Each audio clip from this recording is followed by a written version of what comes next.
everybody. Good morning.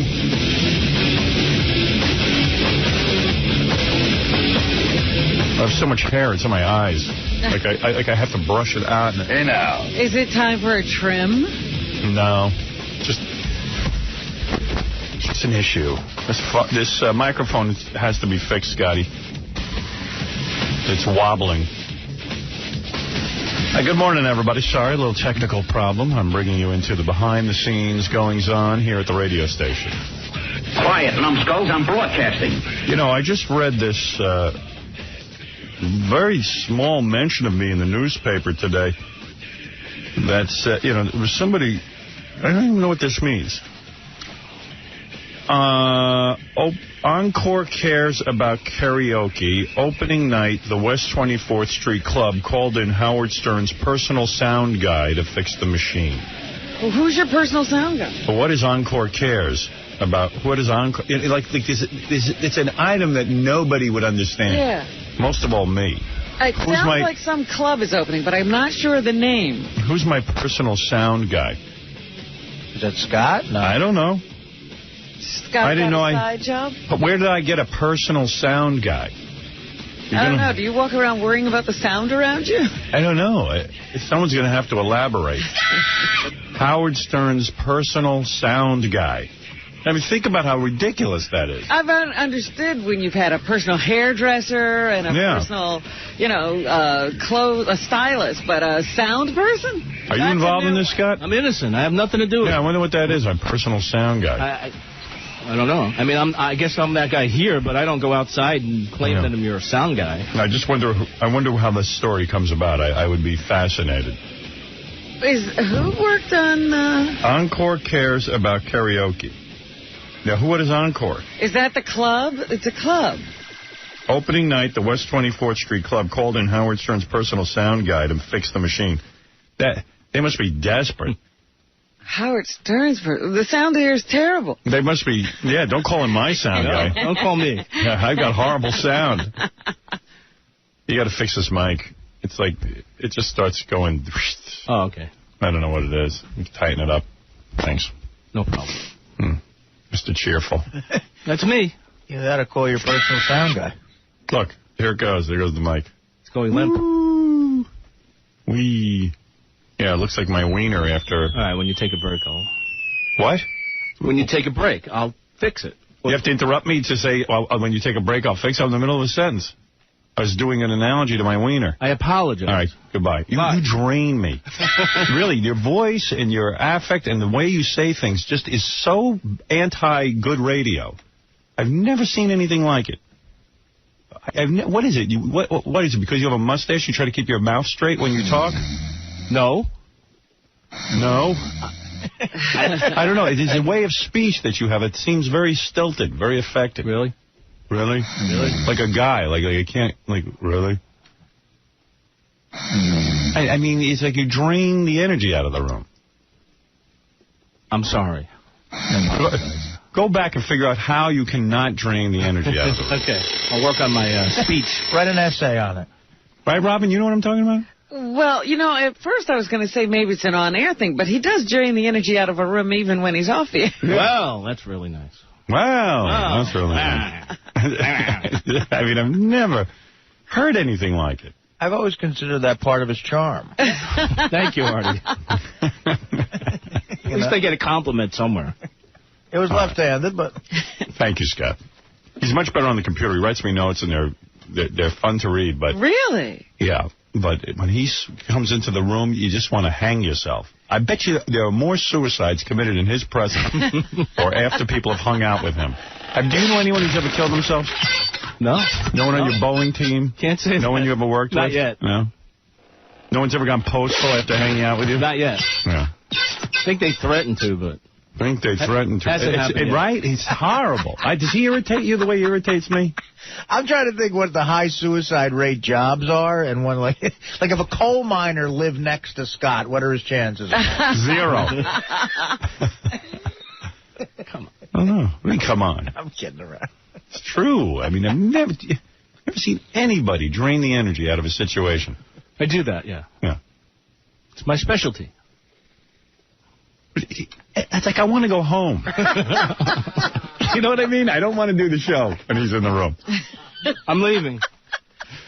Thank you. I'll see you during the commercial. You can drain me during there. Time to go bore the hall. What? It's time to go bore the hall. Hello, carpet. Wake up. He's a guy who bowls once a week, definitely. I bowl more than once a week. Right. I could have been pro. I'm on 2 leagues. We don't even... When we do the impression of him, it's more entertaining. It's too entertaining. It's not a good impression. Oh, yeah, you had charisma, too. Yeah. I don't too. It'll be taken care of. And what is that? The breathing. I can't breathe. I always wondered how the impression of him evolved to that with you guys, because it's not exactly him, but it's a funny version of him. It's my pre-emphysema wheeze. Well, listen to him talk. It always ends with... It's like this breathing thing like you got. Oh, wow. I'll go, okay, give me 1 second. Turn up that pot over there. I'm trying to decide. You know, it must be the look of him and the sound of him together. It is. Right. He's slovenly. That's a double whammer. Like a slug. I'm like walking Valium. But I only last 3 hours. And I love when there's an emergency in the studio. He's so slow. Like, he just will not hurry up. Like, the microphones are on the fritz or something, and you go, get Scott, and he'll just come walking in. Oh, yeah. Never at a very crisp pace, either.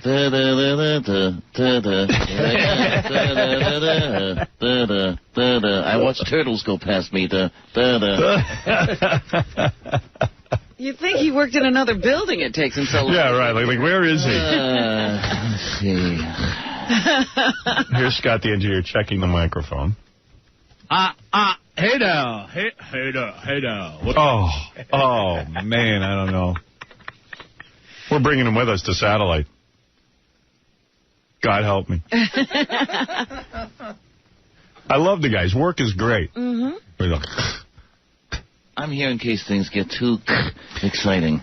It's going to be weird. Like, we're going to be over in satellite. It's going to be all unfamiliar territory. And we're going to be walking around a new building. And then all of a sudden, you'll just run into Scott. And then you go, oh, okay. And everything will fall into place. Right. Reality check. And you know, the first day is going to be like, they don't have a lot of things they need.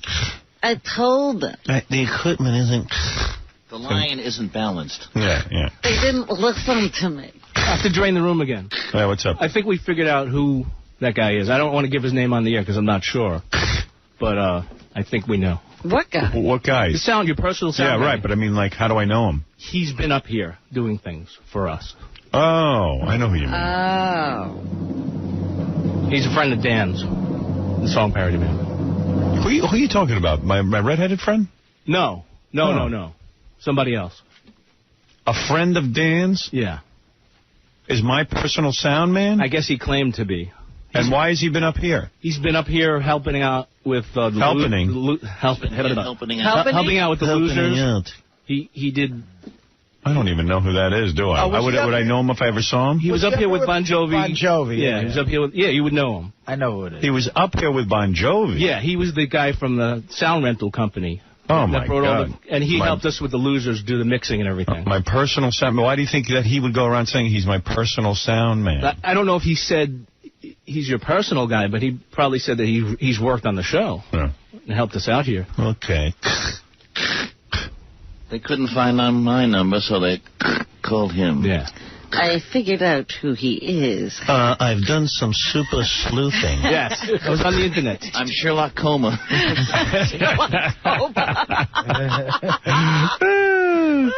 I'm Sherlock Coma. Elementary, my dear morning man. I'm going to go back and think about this some more, see if I can come up with other culprits. Don't worry, I'll get to the bottom of it. I'm here to vanquish limp microphones and Professor Moriarty. I'm not going to mention his name, but he's a friend of Dan's. Watson? Watson. Uh-oh, Watson killed himself. He was hanging around me and he killed himself. I still believe somebody must have killed themselves after hanging around with him. No. Big black cloud over Scott's head. Well, that I know. Got the big black cloud. I'm a loser. Although a lot of my neighbors enlisted for Iraq. Yeah, maybe whole families are wiped out. That's why he hasn't heard. They're just all gone. All right. Thank you. Thank you, Scotty. Business. Hey, now. Hey, 1, 2, 1, 2, 1. Hey, 1, 2, 1, 2, 1, 1, 2. That's Scott at work. 1, 2, 1, 2. Big, smelly, wet holes. No. Hey now. Hey now. He's testing the microphone.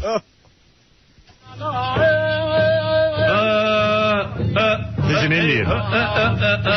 Hey.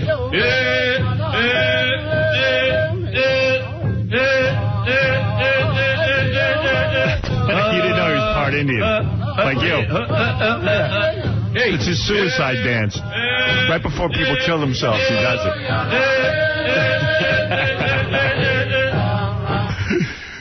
Right before the people hang themselves, Scott does the suicide dance. Hey now. Hey now. Hey now. What is that?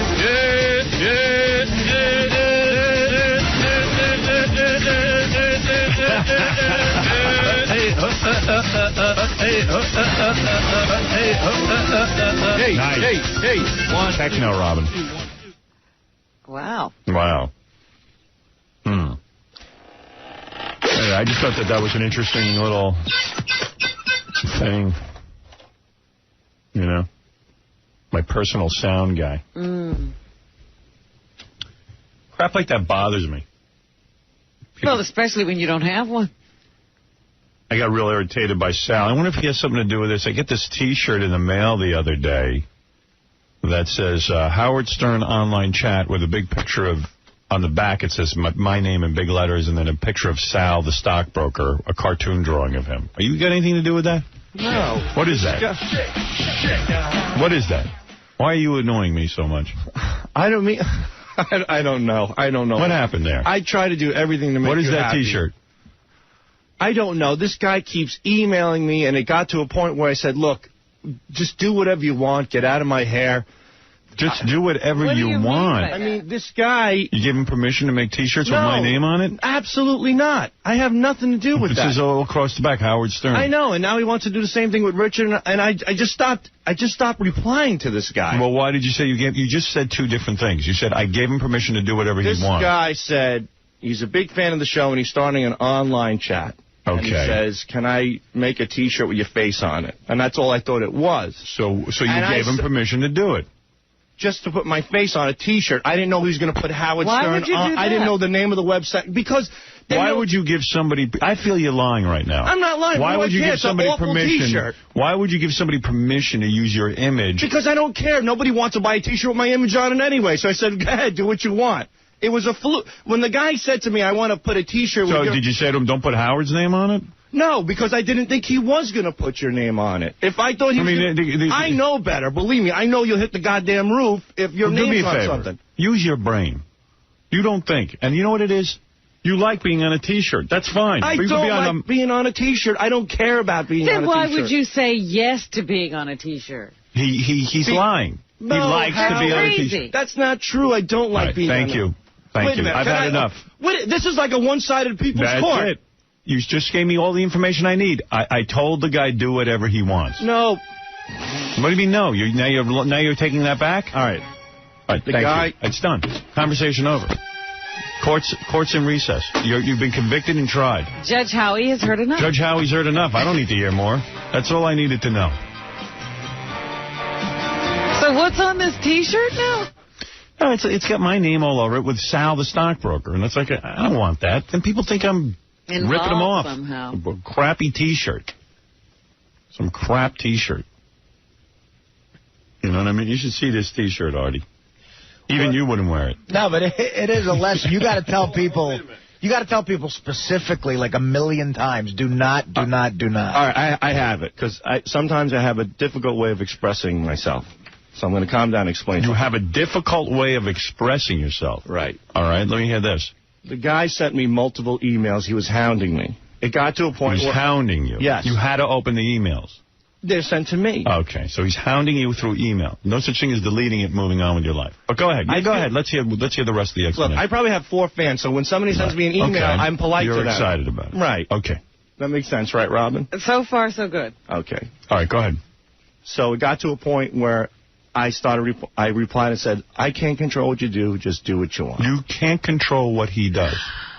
He's asking you your permission to put your image on a T-shirt. And once again, I didn't know. So why would you say you can't control what it is? He's asking you for permission. So you said, I can't control you, do whatever you want. That makes a lot of sense. Well, that gives him carte blanche to do anything. Right. So now he can use your image anywhere he wants. But the point You've allowed him to use it. He can wipe his butt with my image. Right. I mean, who cares? Well, I do, because I'm involved. I know, and I apologize. And you didn't ask him what he's going to put on the shirt, nothing. You just said, do whatever you want to do. He said he was doing a website, and he was going to ask me. You didn't ask to see the design. You didn't want to know the name of the website? But I was so... You didn't want to know the name of the website? You didn't want to know anything? You said, okay, go ahead, because I don't want to be hounded. You're being stalked by your one fan. Right. He wore me down. He wore you down. And I apologize. Yeah, no. That's a lame excuse. She shouldn't have come back in here. Yeah, that was worse than the first time. It's a worse excuse. You got 4 emails, and that's him stalking you, so therefore you surrendered, you got raped, and you just spread your legs and took it because the guy wrote you 4 emails? You got to be friggin' kidding me. And you couldn't resist the temptation of 4 emails. It's just so you gave away all your rights. What rights? I don't have any rights. All right. Well, you gave away my rights. I'm sorry. And you didn't ask the guy the name of the website. Yeah. Okay. I guess so. That's smart. You know what? You're a very good businessman. Howard, I can see why you're a successful stockbroker. He's taken the time to open these 4 emails, but he doesn't care what they say. Right. I do care what they say. He got excited that he got an email. Yeah. So he just said, please do whatever you want. I said, please, please. Yeah, do whatever you need. Please put Howard's name on it to piss him off. That's what I want. Well, yeah. Come on. That's essential. You don't think. You said do whatever you want. You got a maniac emailing you, obviously. Now he's a maniac. You say do whatever you want. This guy. Oh, he's not a maniac. You're a maniac. I'm a maniac. Now I'm a maniac. Yeah, you're a maniac. All right, very good. You're insane. All right. Good. I'm going to go kill myself today, all right? Will that make you feel better? You do whatever you have to do. Good. Just like you told the guy. I'm going to tattoo your name on my chest and jump off a bridge. All right, thank you.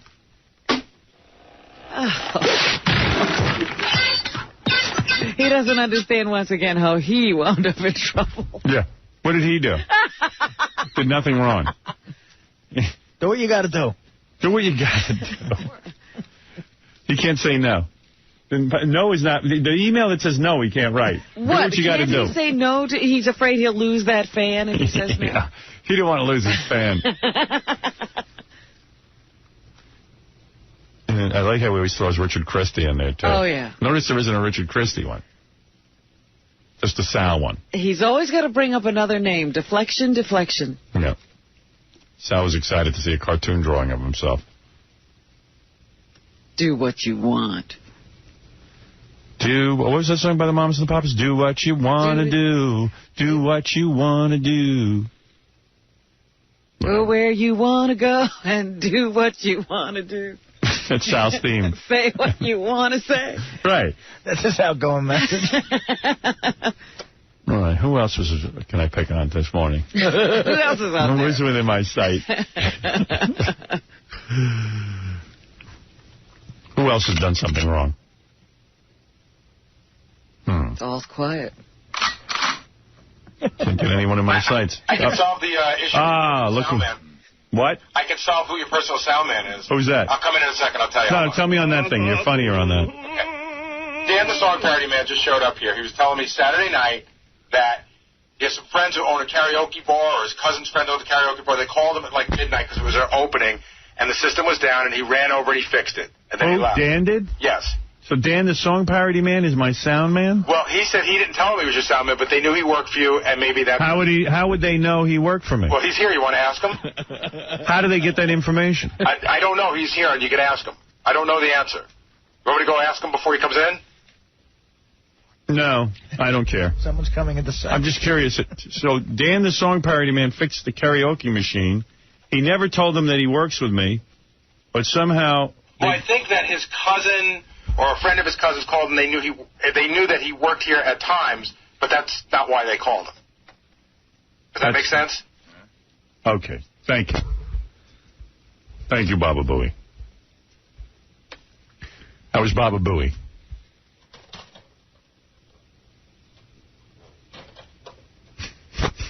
You ever get one of those moods, you know? Oh, I see you're in it.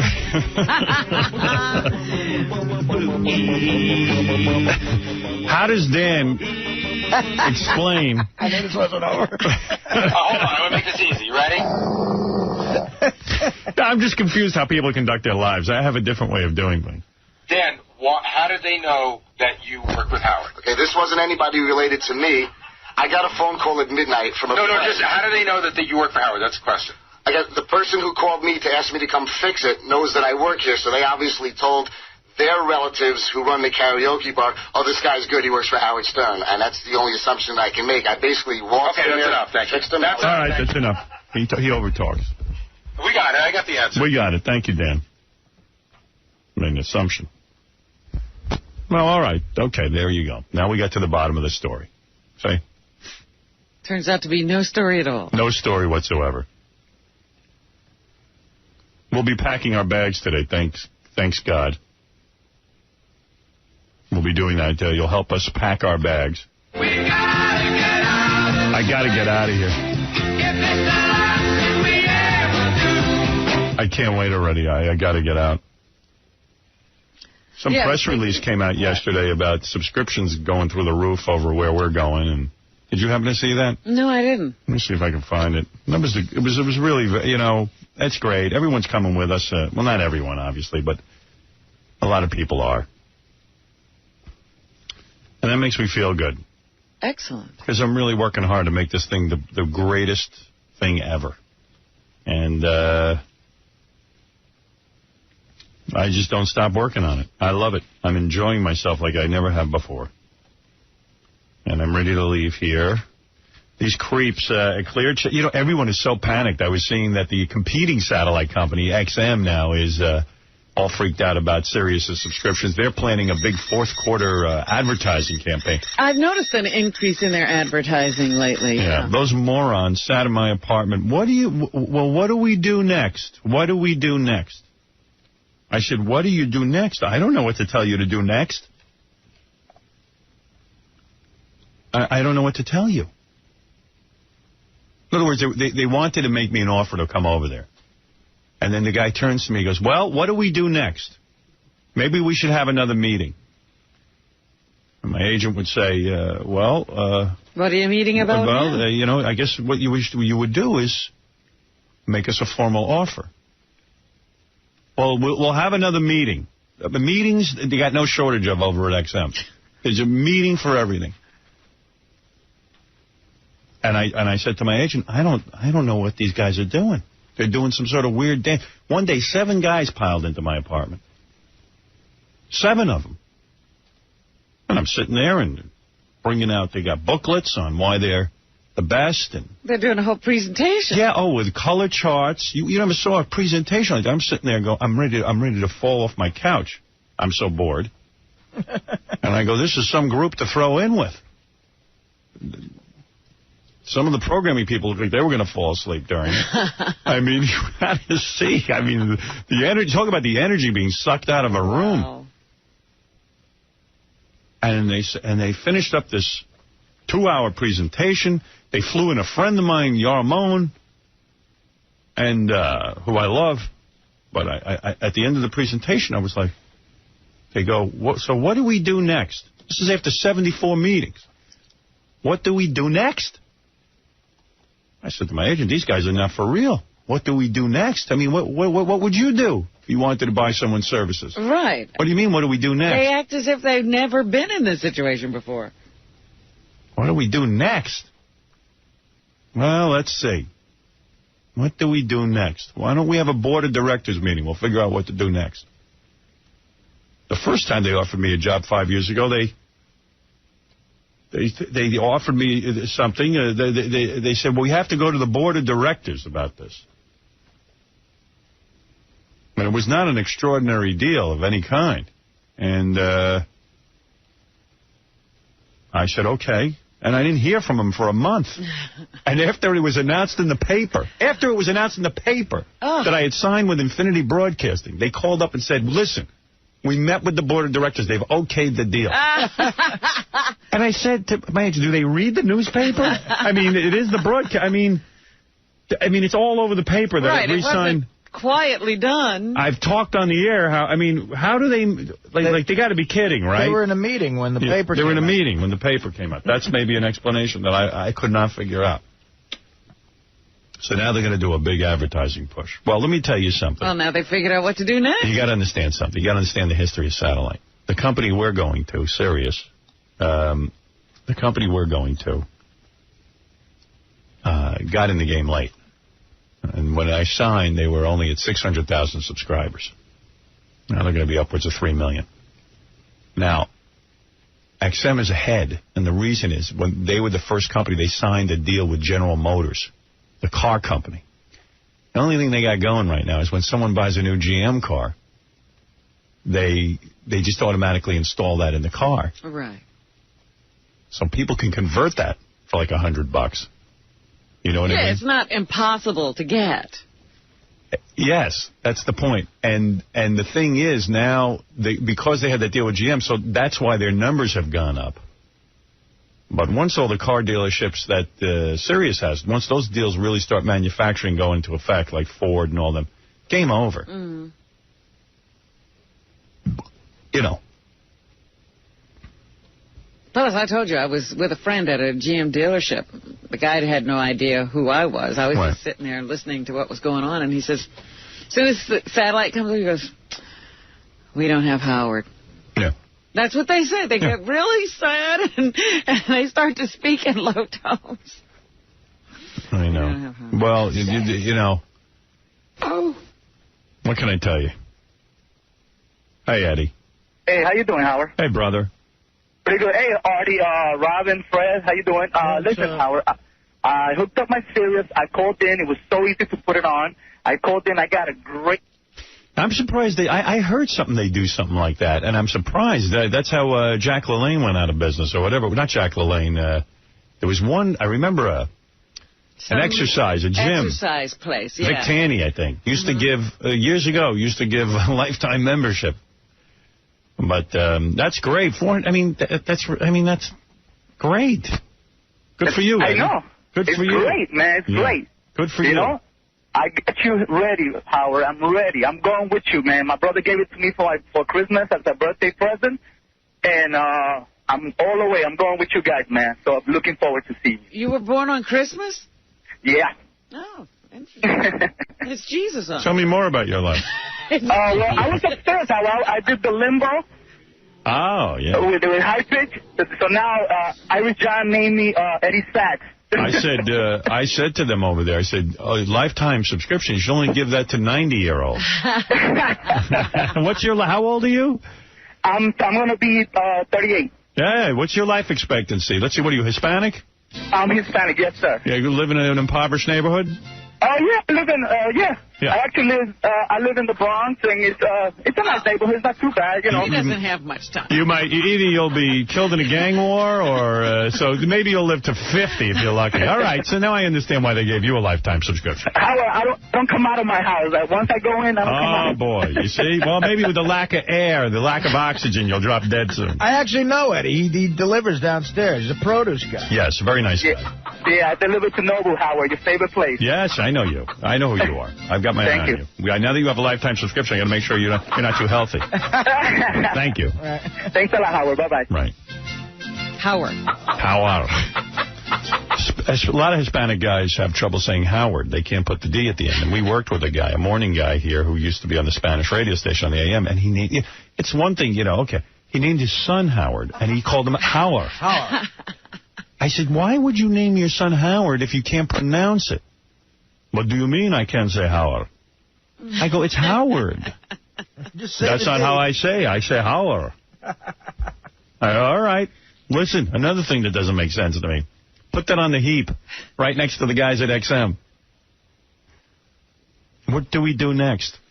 What do we do next? You mean I got to tell you what to do next? What is this, a dance? Do you want me or not? What are we, two 13-year-olds? Do you want me? My legs are spread. Now give it to me. Howard.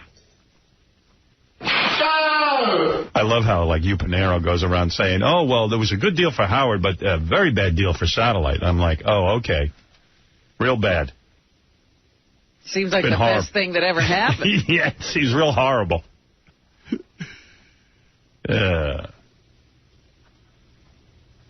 are two types of men. There's a guy who is in a room with a gorgeous woman and says, can I kiss you? And then there are those that kiss. They just go in and kiss. I prefer to be with the guy who kisses me, not the one who asks. Just lay it on me. Move in for the kill. Make your move. Make your move, douchebag. What do we do next? Take a chance. I'll tell you. Oh, kiss me. Take me. I'm ready. It turns me on. Bad Business 101. Oh, yeah, sweet. And this moron who runs Clear Channel, I'm listening to him on C-SPAN, somebody sent me, or ESPN, some one of those. Maybe on C-SPAN. I don't know. Lowry Mays' son, Mark Mays, his dad put together Clear Channel. Now he's got a job. Now he's an expert on radio. He's actually going around. With all their connections, they're probably trying to get George Bush to put this through. Thank God George Bush is in so much trouble. I don't think he's too busy trying to save his presidency. Can't listen. Yeah, but anyway, he's going around saying, you know what, it's not fair. Not fair. Was it fair to buy up every concert venue? Yeah, he goes, it's really not fair that Satellite isn't regulated by the FCC, the speech.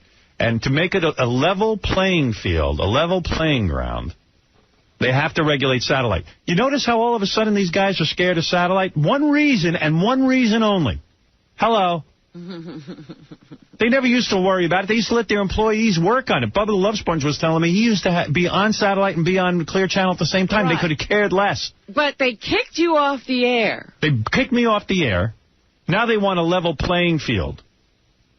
They didn't want it level for you. You don't hear broadcast television going, oh, you have to regulate cable. Cable, right. They never said that. Yeah, but because it would have been laughed out of the box. The whole thing's a joke. The whole goddamn industry, all they're talking about is me and my move to Satellite.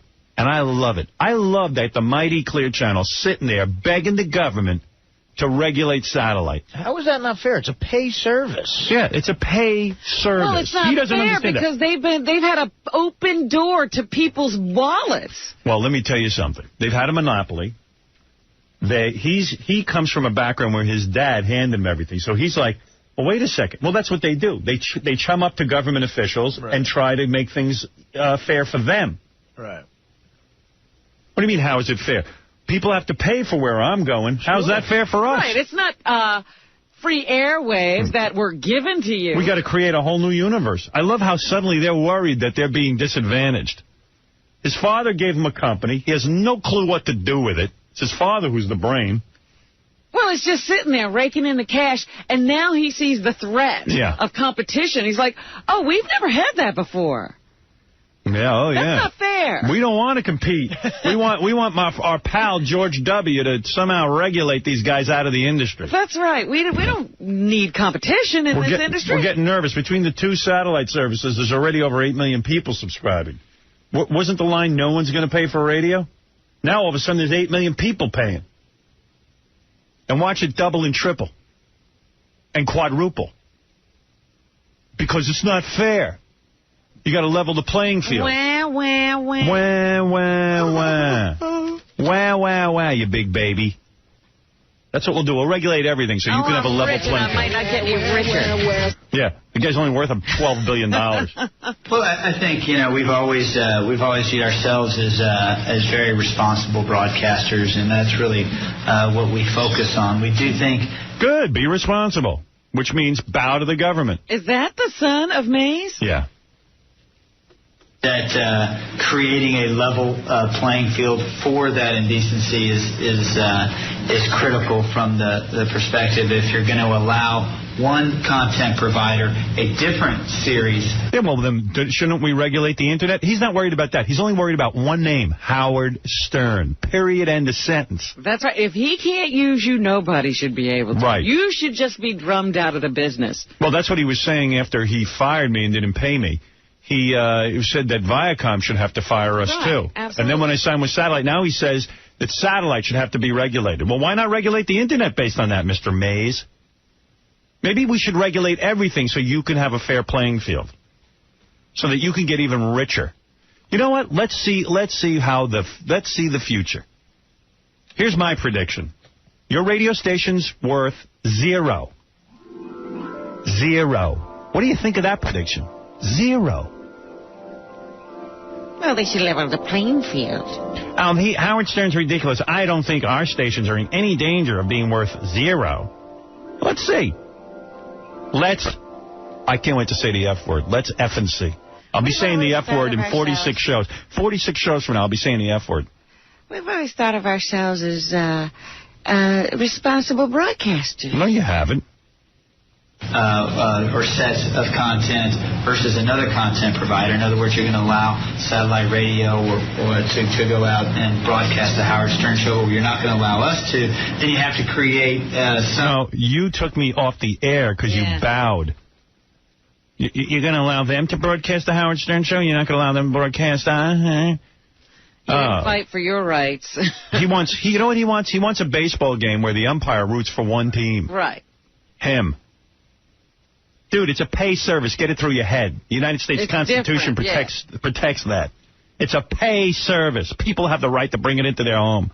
And not only that, you can block out my channel if I offend you. Worry about your own programming. Yeah. You're an open-air broadcaster. You've got to deal with different rules than we do. Ha, ha, ha.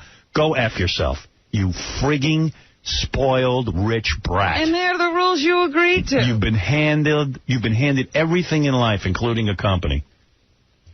Go F yourself. That would be like if I went to the store and picked up Playboy or Penthouse magazine that I bought for myself, that it would be regulated. Yeah, it should be regulated. It should be made more like Time magazine, because they play by the rules. Yeah, or People. Right. Or any book. Right. Well, let's regulate books. What he's really saying is Howard's too popular. It's not fair. Howard's bringing people over. I would hire him, but they won't let me. Yeah. They let you. You didn't have to fire me. Again, it's the wham. Oh, because he's used to getting everything he wants. His dad made him that promise when he was born. Son, he held him in his arms. I'm going to give you my empire. But, Dad, your empire, it's crumbling. But they won't let us have Howard Stern. Yeah, everything's about Howard Stern. Mr. America suddenly woke up to the threat of satellite. I love it. You're all squirming. I love it. He's seen you sitting at home twiddling your thumbs. Yeah. Oh, he would have liked me fired.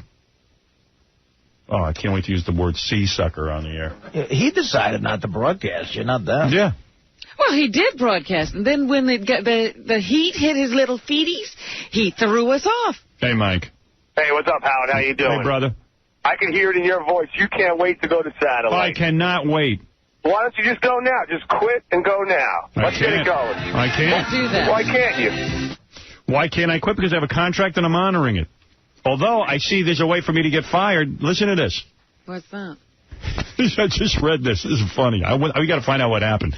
Infinity spokeswoman Karen Mateo has confirmed that Greg Henson and Michelle McCormick, the midday team at Infinity FM Talker WKRK Detroit, I think that's what we're on, have been off the air since the end of their shift on Wednesday, September 28th, in connection to some questionable comments made during the show. The remarks were reportedly directed at Tic Tac, the night host at Clear Channel's Crosstown CHR Pop WKQI. There's somebody named Tic Tac on the air? Yeah, and I guess they goofed on him. They must have said something weird. What did they say? I don't know.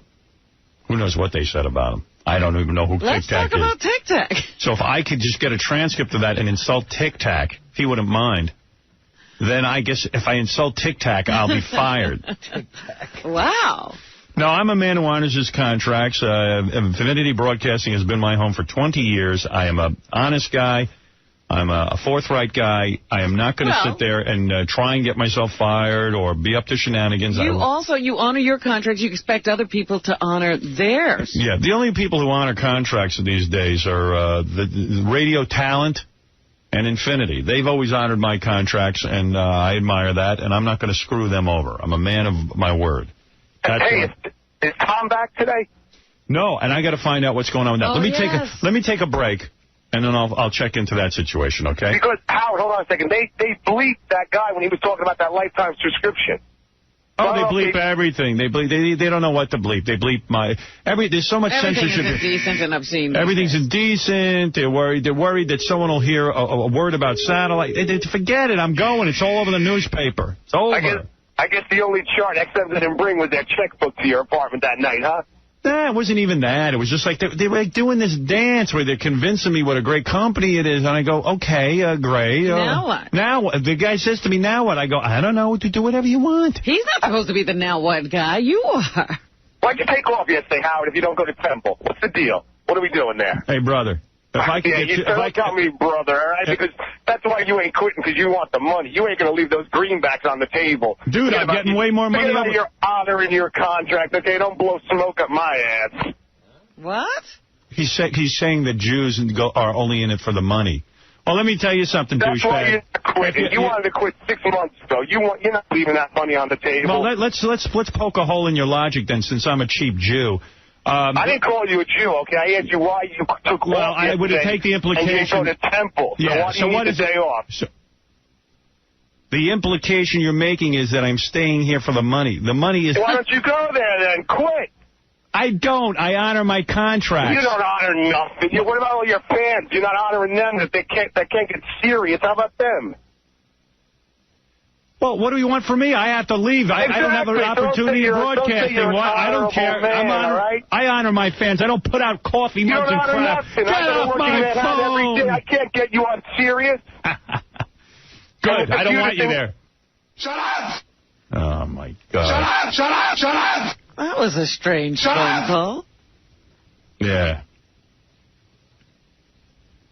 Wow. Shut up. What logic that guy had. It doesn't make any sense at all. I'm staying here for the money? You're picking up every penny, but there's more pennies over there. They've taken all the money out of this situation. We've been canceled everywhere because of indecency. Hey, anyway, we got to take a break. We'll come back and we'll find out about Tom 𝗛ćăpă𝗿. I don't know anything what's going on there. He's not here, huh? I don't know. I don't know what's going on. I want to check into everything. Yeah, we got to check in on that because I haven't any information either. But first, these words. This stuff on primetime television. Come on! Yeah! I love it.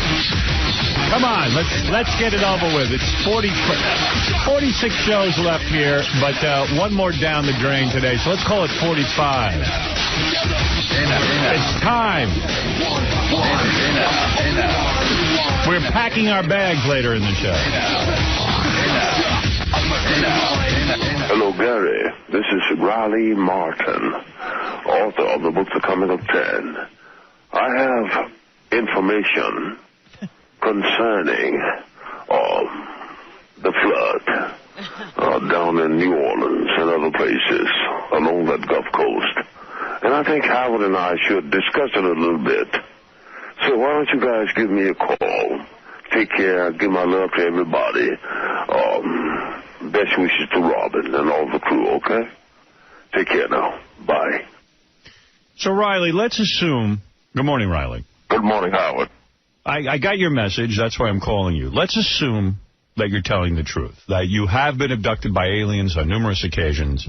You have learned the secrets of the universe from aliens, as you say, the coming of 10. Yes, the coming of 10. Why do you call after a disaster? Why don't you call before? Well, because you've got enough soothsayers and doomsayers in the world, Howard. I did not sign on to be your psychic friend. No, but it doesn't make sense. All I'm saying is that if you read my book, you will find that all of these things that are coming to pass has already been written in the book. But this is why people have trouble believing your story. You're good at calling up after a disaster to warn us. I wrote the book 16 years ago. You will find all these things written in the book that was written. What are you calling to say now? People should get out of New Orleans? No. Yeah, what information do you have about the floods? These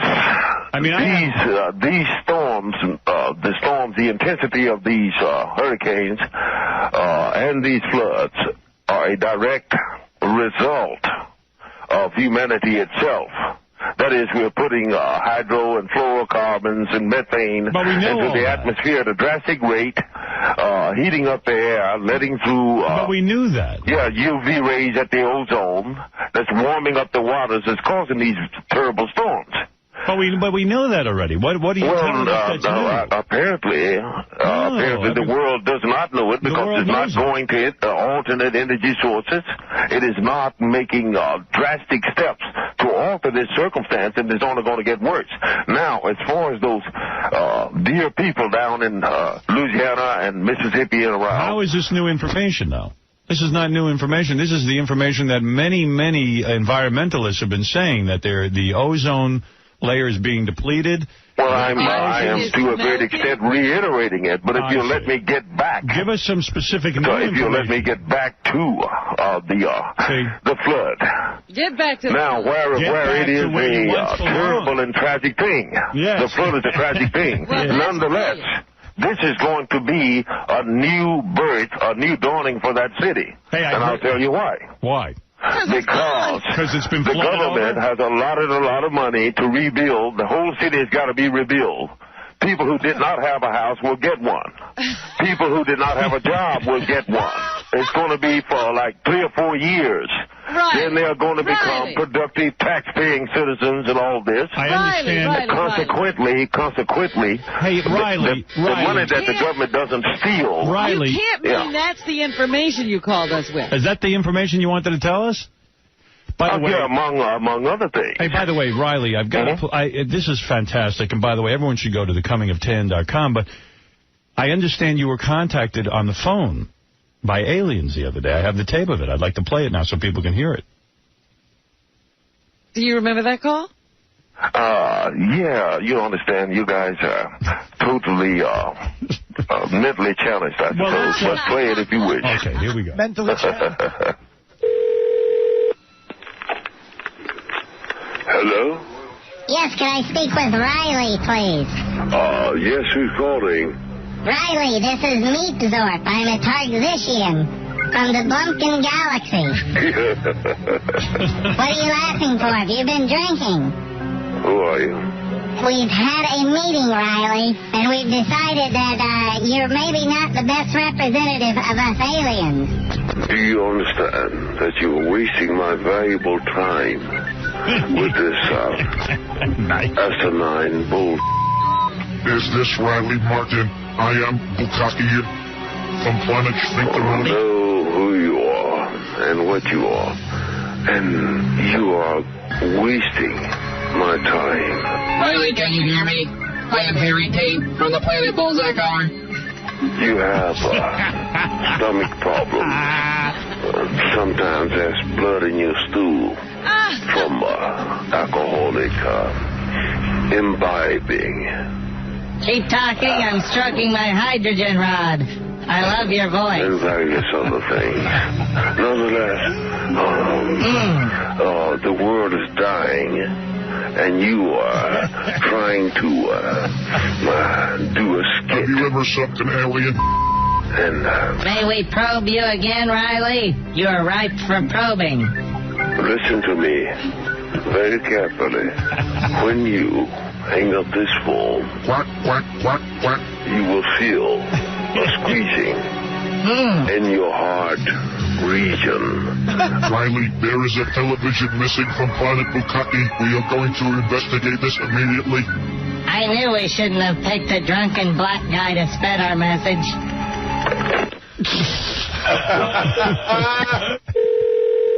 Oh, no, they called us back. Yeah. Hello? Hello, is this,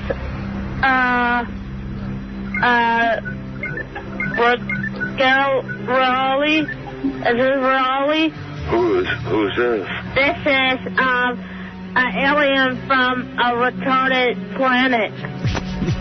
from now, for the next 24 hours, let it be upon you that you will understand that you are with something that's greater than you know. I would like to ask you, are you dumb? Bastard. Now, go away. Hello? This is Bahabio, the gay alien. Oh, come again? This is Bahabio, the gay alien. Can't hear you. I gave you the anal probing last year. Hey, man.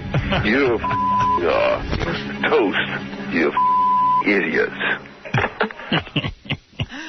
Wow, I guess you really are in touch with the alien. Hey, listen, well, that was fun. I love when Coos call him, he hangs up. Yeah, you have some nerve. How do you know those weren't real aliens? What was the tip-off? Yeah, Howard. I don't mind you guys having fun, man, but the world's in a lot of trouble. You have to understand. That that you are not exempt nor safe from what's going to happen to your ass. You know, I mean, none of you are exempt or safe from what's coming down on you, man. And so you should try to learn something. I mean, I understand you like to have fun and what have you. But sometimes you should begin to listen a little bit. You think they're going to rebuild New Orleans? Yeah. Yeah, they're gonna rebuild it. And people who did not have a job are gonna have a job. I've been in touch and with... a lot of them are gonna have houses. Excuse me, I've been in touch with the aliens, and they say New Orleans is going to change drastically. What's going to happen? You don't care.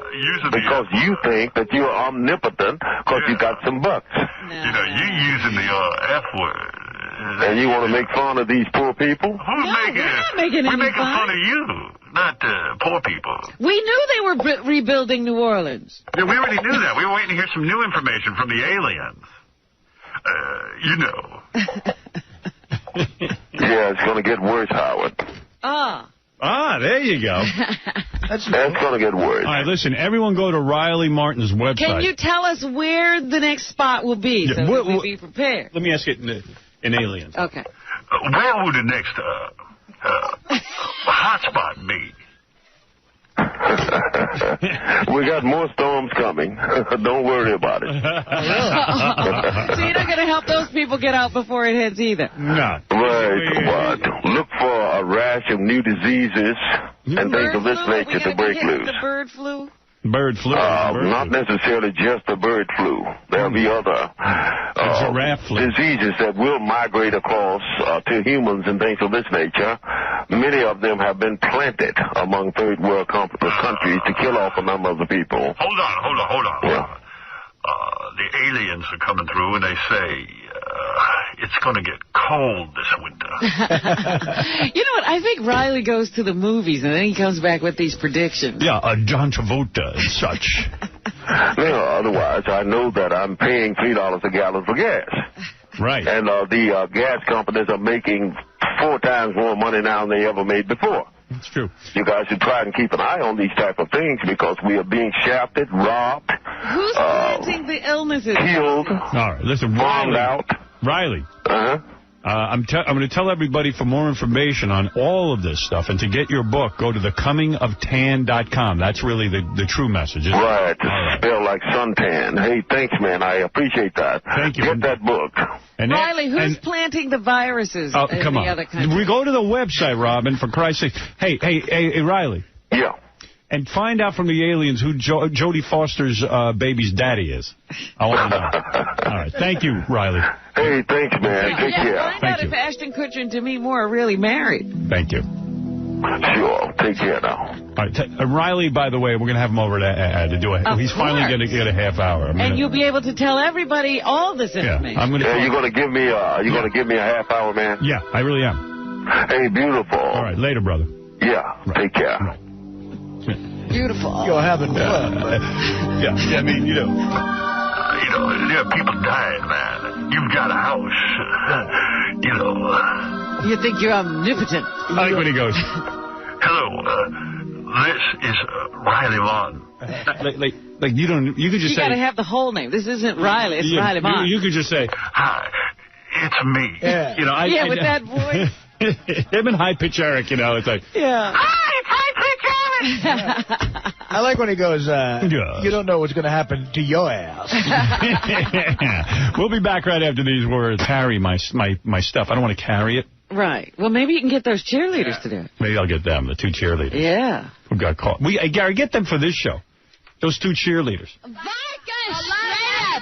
you. I think it's hot that 2 NFL cheerleaders were doing each other in a bathroom and then got into a fight with chicks because they were interrupting their sex. Yeah, because it was angry chicks who were like, you bitches. Those 2 chicks are hot. It's not the same old that you hear on old... Anyway, so I'm not going to play the rest of this, but anyway, there is a leak. Who is that talking right now? Tim Sabean. Oh. That's why I like the news. 50 Cent is coming in today. Simon Cowell. We're reading a lot about him. 50? Yeah. Did you know he doesn't drink or smoke? I'm sorry for him. Simon Cowell? What kind of rapper is that? Hey, before we get to 50 Cent, Richard and Sal were in Texas, in Dallas. Oh, yes, they traveled again this weekend. I saw the suitcases in the hall on Friday, and I thought, it's another weekend on the road with the boys. They were doing stand-up. And 𝗛cie_𝗿𝗱 shows up to all that stuff. He loves it when anybody from the show goes to Texas. He shows up at all your appearances, right, Artie? When I went to Dallas, he was with me throughout 2 shows and a signing, and almost came to dinner with me and Dana.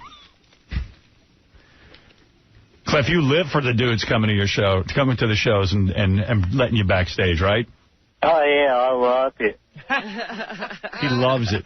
I mean, there's nothing going on in his life unless somebody from this show is coming to town. So Sal and Richard go out and do these appearances. They do stand-up, and I guess they bring Gary the retard. Oh, do they? Yeah. I heard last time they dressed him up in a Nazi uniform, and Gary was yelling out Sieg Heil. Oh, jeez. And he has no idea what he's doing. And I told Sal and Richard I thought that was wrong. I think they stopped doing that.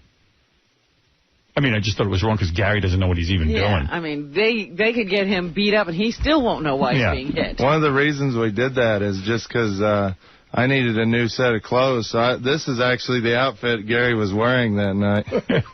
So I paid for the outfit because I knew I could wear the clothes after he was done with it. That's nice. Actually, Howard, it was Gary's complete idea to be Hitler. We had nothing to do. Yeah. You videotaped that. I want to put that up. How could it be his idea? Because it was ours. I want to put that on demand. Oh, you should. It's sick. And Bob Levy, who was a Jew, had no idea we were bringing out Hitler to the stage. So Bob goes, let's hear it for Gary the retard. And all of a sudden, this retarded Hitler gets on stage. Bob didn't know who it was at first. Yeah. He was, like, shocked. Did 𝗛cie_𝗿𝗱 hang out with you guys all weekend? All weekend. We actually filmed a little movie with him. What's that called? 𝗛cie_𝗿𝗱, Private Dick. Yeah. Where's that movie? We're editing it now. It's great. It's the story suitable for on demand? Yeah. Oh, good. Okay. Yeah. Oh. What's it about? It's the story of how 𝗛cie_𝗿𝗱 turns into 𝗛cie_𝗿𝗱. The changing of the voice. Shatner? Yeah. Should I try and do it the week that Decay is sitting in? That'd be good. Yeah? That'd be great. Hi, Bill. Hello. Hello. George, how are you? What were you I was trying to, I was trying to go. I have 20 minutes with Gary in the morning, and George walks in and says, "You're not going to believe where I was." I go, "George, what is it?" He goes, "I was in Italy, and everyone there mentions Howard Stern." Really? In Italy? Which is insane. No one's mentioning Howard Stern. I did not say everyone there mentions Howard Stern. You have a lot of fans. There were Americans that came up to me and sidled up to me and say, "Oh my," or "dry oatmeal." And I know exactly where they're coming from. Well, George started. I said, "George, on the air, talk on the air. Don't talk to me before the show. There's nothing that interesting." I got to save it. You got to save it. That's right. So what happened? You and Brad went on a vacation? 2 weeks, because I've been working all year long, and I thought we. Are you referring to Heroes? No, it's Super over. Ninjas, the Nickelodeon show, Saturday nights, 8:30, every Saturday night. Is this a major role for George Takei? Is this a role where it would take? When you say you've been working hard, you mean every day on the set? Not every day. It's like Charlie's Angels. I'm Charlie. Right. I'm the ninja master, and I've taught my grandson, his buddy, and his blonde crush how to be ninjas. Right. And in the dark of the night, within the shadows, not getting any credit for it, they right the wrongs of the world. So it's, like at most, the ordinary episodes, at most 3 days. Right. But it keeps you in town. It keeps me in town. I can't get out. They're the additional dialogue recording and all. Now, where did you go? So you and Brad went somewhere in Italy. We went to Milano, Venezia, Firenze, Roma, and Gary said you got. Gary said you got to. Gary said you got to ask. I was in George. Rome. I was in Florence, but I didn't. You didn't go to I didn't go crazy. Gary said to me, you got to ask George where he's been, because his overpronunciation. He's Italian. He's pronouncing them in the Italian. Right. Well, it's the arrogance of the English speaking. Well, we impose. You're talking to us now. I believe that a place should be called by what the people of the place should want it to be called. You want to know something about George? He's right. Because someone has got to keep the integrity of the language. The other day, I'm talking to someone, and I caught myself. I said, this was during the hurricane. And I said to my wife, they're carrying on like they're expecting a tsunami. And she goes, tsunami? I go, yeah, tsunami. I said, Jesus Christ, George taught me that. And I'm actually saying it now, tsunami. That's the way it's pronounced. Hey, you're right. Hey, George, where's the place you went to that starts with an S? Sorrento. Oh, magical, a dreamy place, paradisical. And your favorite hotel was in Amalfi. Yes, so you were there Amalfi too? Coast. We were there too. Is there an extra L in there? Amalfi. Yeah. Sorrento. Amalfi. There's a hard L in there. Portofino. The Amalfi Coast is just absolutely dreamlike. Yeah. I fell in love with Red Bed. Was that your first time? No, I've been there many times. Let me ask you something, because this is another thing, like with the Fred discussion. What do you do in these places that's so dreamy and so dreamlike? Well, the places are dreamy, he said. Yeah, but what do you do? Amalfi You stand there and look at it? No. What do you do? Because I don't have any desire to go there. Well, it depends on the place. The Amalfi Coast Once I get to the Amalfi Coast, what do I do? But the other parts Let me hear your routine. Well, in Florence, for you English speakers, we go to museums. We saw David, Michelangelo's David. Oh. You must have fainted. So let me understand something. And those statues with six packs, and oh my goodness. So it's a big gay thing. No, it's not gay. You look at it's statues. a human thing. For hundreds of years, people have recognized this. So when you go to Florence, you sightsee. You walk sightsee. Around and you look at things. You take pictures or no? We take pictures of ourselves at those monuments. At the location. Yeah. You stand next to David, and Brad takes a picture of you and David. Right. I see. Or we get people to take pictures of us by David. What's so funny about that? Must be the greatest. Just you stand there with Brad. And it's usually people that have sidled up to us and said, "Oh my!" Right. So we get them to take pictures of us. Do you ever do funny photo? Like, do you ever give David a BJ and Brad? You can't get close to him. You can't. Brad jerked off to the Mona Lisa. They have Lisa. ropes there. We'd love to. I'm a tactile person, so yes, I'd So these love vacations are great because you walk around and you look at things. You take in culture. The walking around part, it was 90 degrees in most of Italy. So, you're sweaty and grungy. But we had guides that we hired a guide, and they took us there when it was the down period. And we had more or less, like the Sistine Chapel. We saw it at about 8 o'clock at night. I see.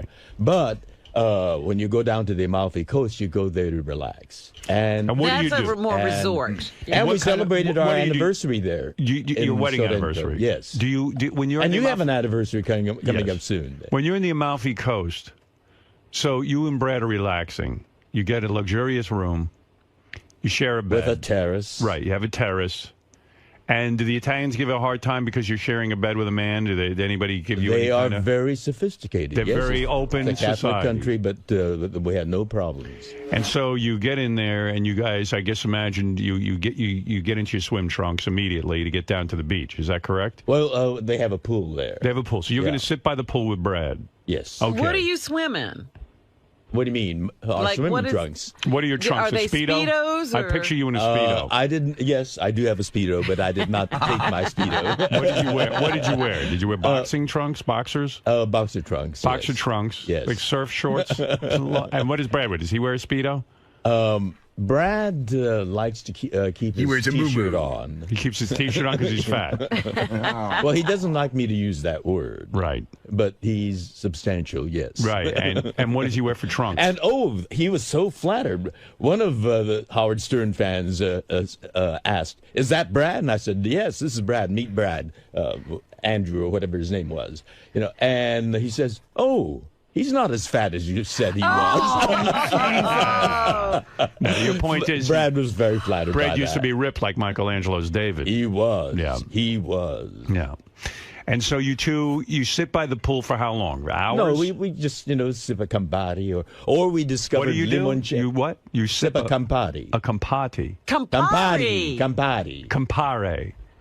You sip Campari. You have alcohol. That's an alcohol? Yes, it's a liqueur. Yes, The liqueur. You sit by the pool. You get down to the Amalfi and Coast. we in the south of in and you get a Campania, buzz on. we discovered limoncello. Right. In the Wonderful. Campania, you say? No, limoncello in Campania. Oh, That's a region. Campania and limoncello. Not in the cabana. Where are we Campania. Oh, you illiterate Americans, you. The region of the Amalfi Coast is where they. That's called Campania. When you Campania. go to these places, do you research how to say the places because your pronunciation is dead on? Now, do you research that ahead of time? I don't speak Italian, but I try to get as close to it as possible. Brad has enormous difficulty with foreign languages. Right. Like in France, I taught him to at least say l'addition, s'il vous plaît. And when they bring it back to you and you look at it, you say merci. But when the way Brad pronounces it, it's really embarrassing. He gets it and he gets the bill and looks at it and says, mercy. So you're embarrassed by that because you are so couth and he is so uncouth. He's so unpolished. He's so American. So let me get back to the Amalfi Coast. Yes, Amalfi. Yeah, you get down to the pool, you guys hang out a little bit, you have a little of this Campari. I imagine you get a little buzz on, Campari, right? yes. It's Campari. Why are you calling it Campari? I don't know. I'm trying to talk like Campari. There are a lot of Italians that listen to you too. They'll take umbrage with your pronunciation. And you and Brad are there, and then we you drink a little. You get buzzed. Oh yes, and then we get dressed and we. Whoa! One of the wonderful things about you go back to the room. Yes. And now you're buzzed. You're in Italy. It's the most romantic place in Amalfi. Yes. Does Brad, I know Brad fucks you once a week or blows you once a week. At least. Right. Mostly it's once a week. And you want a lot more. When you're on vacation and you're in Amalfi, does he start blowing you when you get back to the room? We may have a horizontal slow dance in bed. Right. So you did. A slow dance. So was it more romantic being away? No wrestling. Was it more relaxed on vacation? Oh, yes. Yeah. Oh, yes. So you got blown a absolutely. couple of times during the 2-week period. And then we get dressed and we walk around. And the wonderful thing about these villages, of Campania is the charm. I mean, the cobbled street, the That's what narrow I'm saying. I mean, did he alleyways. at least get a little romantic? I mean, Yes. a little more, because you're in the same room. Absolutely. Yeah. You get back from the pool, you got the Campari, You're hanging around all day. we find you're a- lit. rinse down on a shower. Exactly. Right. And then you walk in the room in your robe. We're in the land of Caesar. Blow me. Oh, yeah. We went to Pompeii, and I recited from Julius Caesar in the the forum there, and there again. What did you do? There was another. There was another. You got up on stage. Weenie, weedy, wiki. Did you do Mark Anthony's speech? No, I did Cassius's speech. Oh, really? Yes. Well, let me understand this because I'm not following along. You're telling me you went to a certain place where there was a theater, an outdoor theater. Pompeii, the ruins of Pompeii. And all of a sudden you were moved by this because you are an actor. You got up and started to do a scene for whoever was there? From Julius Caesar. Right. This was not a paid performance. No. It wasn't. There were just a scattering of people there. This was near the end of the day. Did other people notice? The people. Oh, they did. I got applause from up in the. Anybody try to have you put in a straitjacket? So you got up and you started. No, they asked for autographs. What did you begin to recite? Let me hear what you did. I know that virtue to be in you, Brutus, as well as I do know your outward favor. Well, honor is the subject of my story. I do not know what you and other men think of this life, but as for my single self, I had as lief not be as live to be in awe of I myself. So you were doing this, and Brad is sitting there watching you. Is he recording this? How long did that go on? No, he's rolling his eyes. How long did that go on? Just a few minutes. A few minutes, I see. No, Brad I didn't sat get there and ate M&M's. So how many times did you guys have sex over the vacation, the 2-week period, would you say? I mean, a ballpark. Well, we made love almost every evening. Oh, wow. Oh, see? Wow. It may not have been sex. Oh. What does that mean? What was that? That was a tape of you two. You're mine. You're mine, each. You're my possession. So there wasn't a lot of sex, even under you. There was. There was. There was. More than one a week. And did you say to him, "Hey, Brad, why can't we maintain this at home?" Well, at home we have schedules. Right. So, and Brad is very schedule conscious, and Right. he's detail oriented. This has got to be done. This, but when you listen to the experience that Fred had, it really makes you aware of how precious, of course, these moments. So I'm so grateful to this moment, sharing it with you and your listening audience. I mean, there's nothing I'd enjoy more than waking up early in the morning. Actually, this morning wasn't difficult to wake up because I was jet lagged and I was staring at the ceiling. It's funny. I was thinking of you this morning. I knew you were on the show, of course, and I woke up and I was just cursing out, because it was 4 o'clock in the morning, and I was like, oh, I'm so fucking tired.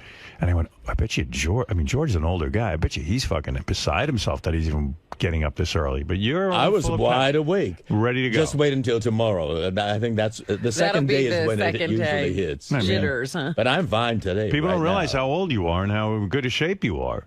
Well, I try to maintain myself, and it's because we're healthy that we can do what we can do. Yeah. I mean, and doing Italy, like I see all these. Did your feet hurt? I know you got that problem with your feet. I have problems with my feet, but if you do it, intelligently. I mean, I sit down periodically. Right. I love going up and down those steps because I work on my thigh muscles. Is there anything we can do about your feet, though, so they don't hurt you? Well, I can get surgery again, but there's no guarantee, according to the doctor. Yeah, fuck it. I mean... He's got the weirdest feet you ever saw. I know. They look like 6 months out of the alien year, I'd be gone. I can't even believe you fit into shoes with those feet. Oh, I'm fine. Yeah. I used to run marathons with that feet. Wow. That foot. Those feet. They both look the same, George. Okay, both of them. How do you stay thin if you don't run anymore?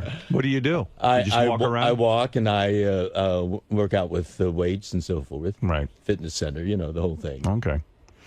Well, anyway, George is with us for the whole week, for those of you who are George Takei fans, and that's pretty much everyone. It's great being here with you. Hey, by the way, speaking of some of them, William Shatner's calling in at 7. Is that right? The real William Shatner. It's going on? He's coming. He's calling. Oh, he's coming in. He's calling. He's calling in. Oh. He'll be on the Bill phone. is. Bill, yeah. Oh, what do you know? And I think this is a setup, right? No, actually not. Actually not. It's really him. He said it's the real William Shatner. Not only is it the yes, real... I know the meaning of the word real on this show. No, it really is. It really is. How are we going to convince George? Really is. I know, yes. He was scheduled to call, and he's promoting something, and you were, of course, scheduled to be... It wasn't a setup. if you got him in the studio, that would be then something. I would believe it. Right. Because you did have him Maybe even in the not studio then. when I phoned in once. You got me to phone in. But when you have people phoning in, No, but I know really- that it's the real one. No, yes. it'll really be him. You'll see. Here's your Shatner stuff. So new book, new album.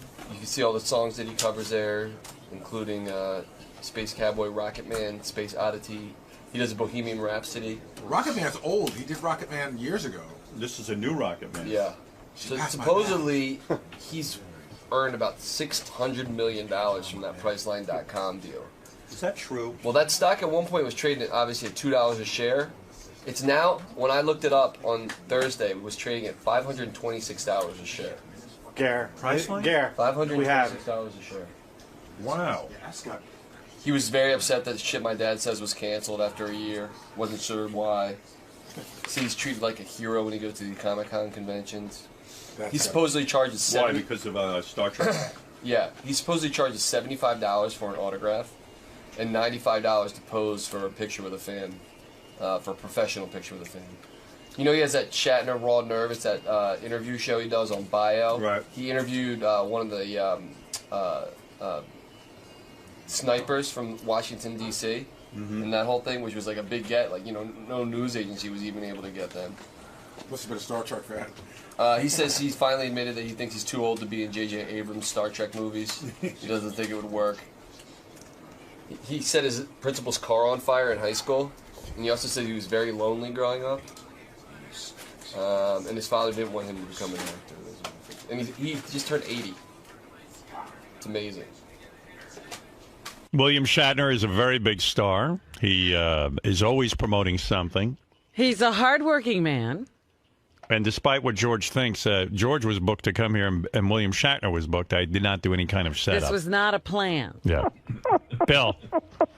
Howard, that conversation was unbelievable. You know, isn't that something? That is a classic, man. That is unbelievable. It is very funny. In fact, it's odd because I looked over and, you know, and honestly, I did not plan it this way, but George is here. You know, he comes in and does announcing for us.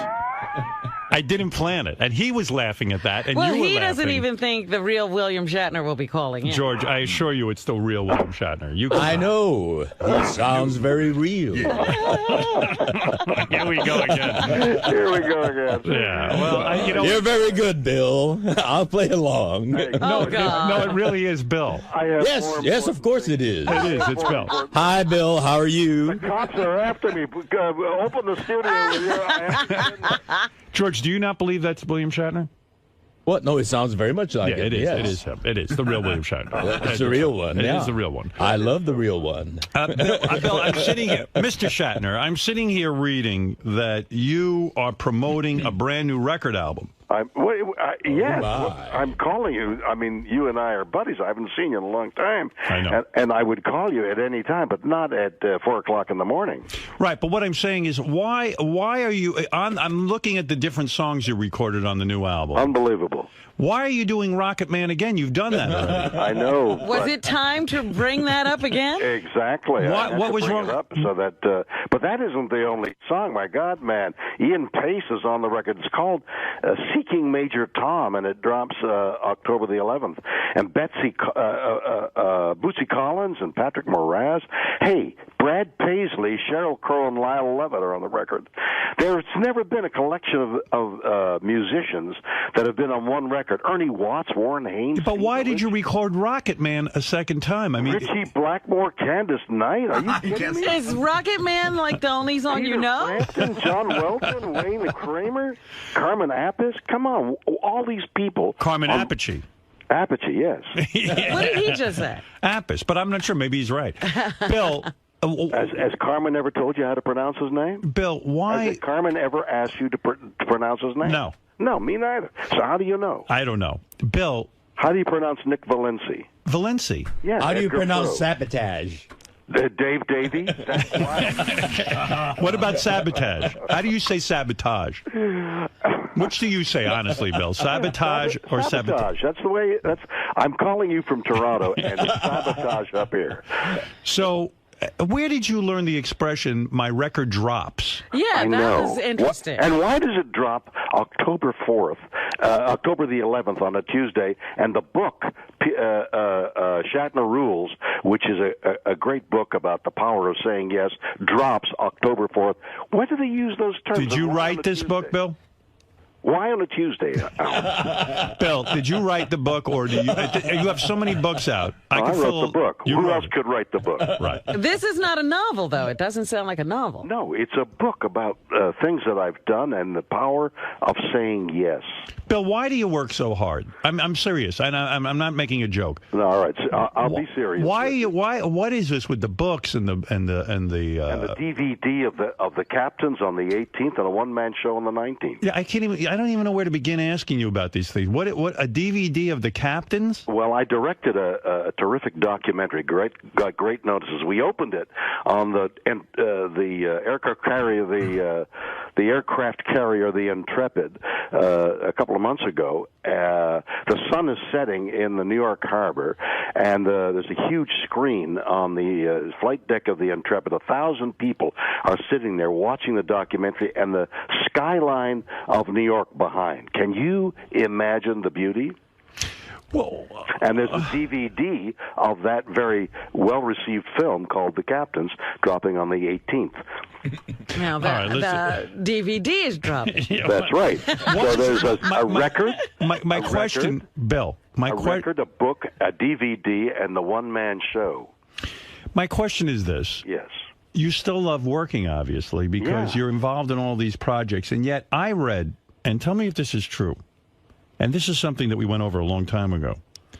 The Toronto Sun reported that Mr. William Shatner made $600 million from his decision to take Priceline.com stock as payment to the company's payment for the company when they hired him as a pitchman. You know, all right, let me explain that. You know, I'm the spokesman for Priceline.com. Right. All right. And they paid you in stock. They paid me in stock a long time ago. And the stock then there was the bubble. Yes. Right. And the bubble went up, and the bubble crashed. Right. So the stock came out at, I've forgotten, $1. It went to hundreds of dollars. Right. And before the people involved who had stock could get rid of the stock, could sell the stock, the bubble burst. Yes. It was worth pennies. And what is the stock worth today? I think $500-600. $526 a share. Right. Really? So everybody got rid of the stock at pennies. Oh, so you got rid of yours? Of course, everybody did. But why not? And then you went back as a spokesperson for money. Right. Well, we continued. Yeah. Well, they paid me for a year. Buy high and sell low. Yes, but Bill, why didn't you put your foot in that guy's mouth? Have you guys gotten any closer to liking each other? I love George. Are you serious? And I love you too. Don't we just exude? Our love is different. I mean, it's so crazy. I have pleasure in the theory of love, and your practice of love is different from mine. Do you know George? There are psychotic people that you love as well, don't you? That's right. There are iconic people that we love together. That's true. Have you guys ever run into each other anywhere? No, the only way he'd run into me is with a car. Did you run into me last month? Did I run into you last month? Yes. No. Oh, there you are. This is the real Bill Shatner. So what happened, George? Real. Let me ask you something. What is that? We were at that Las Vegas that's absurd. convention. Did I run into you? No, that's the real Shatner. George, that's absurd. Did you see Bill Shatner last month? I did. At Where a did Star you Trek convention at a Star in Trek Las Vegas, and we crossed in the hallway. We crossed paths, and I didn't even notice you. I didn't notice him. It was the real Bill, the very real flesh and blood Bill. Did you say hello? Who said hi, George? And I looked, because I was in conversation. And I looked and I said, "Oh, hi, Bill," and we were like ships in the night. That was it. Yeah, that was it. Bill, do you not remember that? Well, I was directing a documentary for 5 days called the documentary is called Fanatics, and it's a look at why fans come to conventions, and it's going to be another, I think, a terrific film that once we finish editing it. But Bill, and I was immersed as a director in a film. I was paying attention to nobody. So in other words, you don't remember running into George at all? No, actually I don't, and that's the real Bill. I love that you two have this feud. I love it.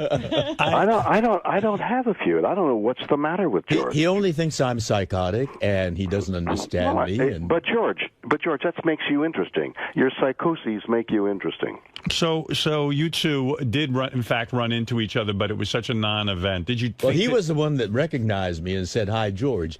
You know, the convention hall hallways, they're really wide hallways, and I had about 3 or 4 people around me. Yeah, sycophants, I believe they call them. Sycophants. Right. No, they were the people that, were with the convention, and they, hustle. Do you from resent one that place Bill to gets way more money for his appearance? No. He was the star of the show. Do you know was that Captain Kirk? Bill, is it true that you get $75 for an autograph and $95 to pose for professional photos with fans? We don't do that kind of thing. You don't? Well, I mean, professionally, that's a sort of a cheap thing that people. But there was this whole wait a minute, Bill, Yeah. because there was this whole list of charges that were put into an ad we were reading. I can't control those ads. My hands are tied. George, all I can do is a genuine Bill Shatner does that. All I can do is conduct publicity for a book called Shatner Rules. Shatner Rules, October 4th. George, what do you charge for your autograph? I think no, I don't charge. It's the convention that charges it. I think they charge $45. $45. So Bill gets $75. Twice. Wow. But remember, there was also like a private reception with Bill for like $500. What has this turned into? I don't know. I'm just trying to find out what's going on. Howard Stern got $100 million. Let's talk about that. Do you notice how cheap the programming is? Bill, my point is you don't have to work that hard. That was what I was saying. You have a lot of money. The point. I don't. But by the same token, Howard, you're doing, what, 5 a week? No, 3. Oh, really? What's happening on the other 2 days? I'm relaxing. What are you doing? I'm resting up. Right, with your feet elevated because your ankles are swollen. Oh, they actually are. You have no idea. Well, I mean, cut some hair. I mean, God, why are you working so hard, Howard? I'm not, actually. You got $100 million. The rest of us are running around trying to sign an autograph. In other words, your point is it isn't about the money. You enjoy working. Listen, this book is sensitive. All right, the book is called Shatner Rules. The record is unbelievable. Shatner Rules. Your guy. I don't believe it. That's how unbelievable it is. What don't you believe? What don't you believe? He said it was unbelievable, so I'm agreeing with him. Bill Shatner's new book, Shatner Rules, your guide to understanding the Shatner-verse, so to speak, and the world at large, is in stores October 4th. Bill, it drops. It drops. And that's exactly with a right. thud. And what drops, Howard, what drops October the 11th? Bill's new album, Seeking Major Tom, hits stores October 11th. I haven't heard any of the tracks, but it does. How come we're not playing tracks? I don't have it. You don't have it yet, but it's coming out. It'll be out there in the next few days. Well, will you come in and sing a song I'm for coming us? to New York. I'm coming to New York to do publicity for it, and you'll drop a song. And I don't think George will be here. I don't think I'll come then. You want to be here when George is here. I got to be there when George is there. Right. Well, let me just tell you, I'll update you on George since you guys never talked. George just got back from the Amalfi Coast. He went on a romantic 2 weeks with his husband, Brad. Oh, great. That's the gentleman he married without inviting me. Right. That's right. You did get an invitation, Brad. Bill. See, now there... And you made a big issue of it. Talking about. And by the way, Bill, He's confusing me with Brad, and that's the problem. And would you have ever made love to William Shatner if he that he was gay? I love him. I said on the air, publicly, I love Bill Shatner. Yes, but Bill said publicly on the air that he thinks I have a psychosis. All right. Yes. Well, Yes. I think that hasn't got much to do with love. You can love a person with a psychosis. Well, there's something wrong with that person then. I'm not saying I'm not psychotic. I'm saying you're psychotic. Bill, also, the TV comedy, The Shit My Dad Says, was canceled. What happened there? I don't know. We had 11 million people watching. We were in the top 20. That's a hit. I think that the things that CBS had to do with 2.5 Men, and by the way, I'm doing the roast, the Charlie Sheen roast on Monday. I'm appearing on the roast. It's very, very funny. It's funny, but it's sort of sad, isn't it? Well, I didn't get a feeling of sadness there. He was up and at him, and they had some really fun people to mock him. And then you know what? But Bill, seriously, in your career, you've been very wise. When you latch onto something good, you go with it. You milk it. You did. Well, that's showbiz. You never know when the next successful. You're right, and you're grateful for when you get a hit show because you know how difficult it is. Yep. Do you look at a young punk like Charlie Sheen and go, you know what, son, you pissed away a great opportunity. Do you want to just shake this guy? Well, honestly, I think a lot of people wanted to shake Charlie. He's very talented. He's a personable guy. He comes from a wonderful theatrical family, if you will. And, he got caught up. But there's a crazy intelligence there somewhere that, even when he was on his tirades, he was having fun and he was coining phrases, and we still talk about it. And so, yeah, he had an opportunity. He was there 8 years. I presume he saved some money. I mean, he was being paid so much. Right. But when you see a guy like that spin out of control, you know that it's like, you know what, you should count your blessings sometimes and say, wow, I'm a lucky guy. And a lot of people in show business would give their left arm for a job like that. And the left thing that dangles between their legs. That's right. And so you sat there and you roasted him. Now, what do? They write jokes for you and you sit there and read them? That's a terrible way of putting it. First of all, you're standing. Right. Essentially, they write material and you deliver it. I had Michael Tyson on my left and Steve-O on my right when I was sitting on the desk. I had more damn fun. And Mike Tyson a reasonable guy, or? Oh, we started discussing philosophy on the dais in front of 1,000 people. I would have liked to have heard that. Oh, that was an incredible conversation. I would love to have talked to him. We have a lot to catch up on because I haven't seen you in a while. Someone told me this in 2011, this year. You and your wife returned home from a trip, and someone had poisoned your dog. Or dogs. Somebody hadn't. It was the help that had put down poison for the snails, and we can't have poison on the ground. So the gardeners know that they got to do green stuff and take care of snails through the green. Somehow, this person had sprinkled snail poison to get rid of snails, and the dogs ate it. Yes, my dogs were poisoned, and happenstance was I was landing at the very moment they were being brought into an emergency hospital. I was landing in LAX. I rushed over there, and in a couple of days, with their intensive care, we saved both dogs. Oh, you did? That's wonderful. Someone told me you originally reported to the police that you suspected George Takei did this. I didn't think George would use poison. I think George would. I love you too much. Spill his seed all over my. Do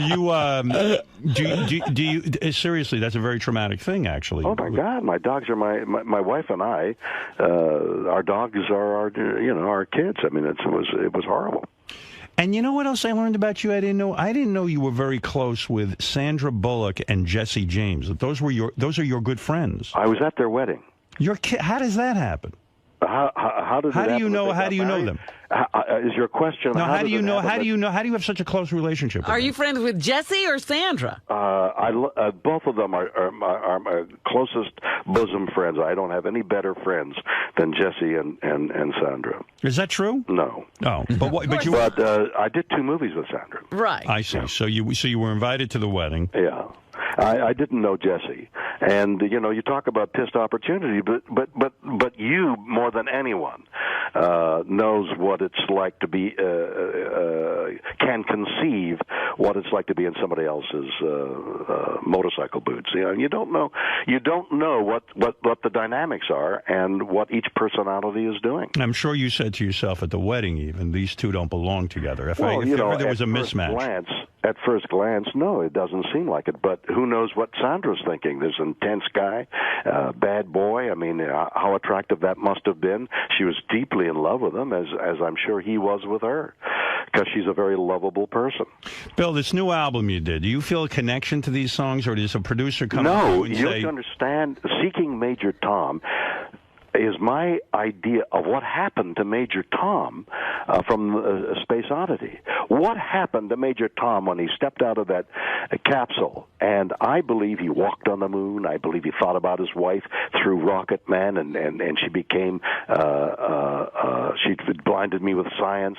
He's a space cowboy. He goes to heaven. In the Sinatra song, he goes to hell with Iron Man. I mean, it's a monumental record. So it's that is going to knock you off your socks. What? It's a concept album. It's a concept album yes. with 20 songs that I think are stupendous. I'm The just wondering if musician- Bill picks these songs or some producer. I'm assuming... Whose idea was it? Yeah, whose idea was this? Mine.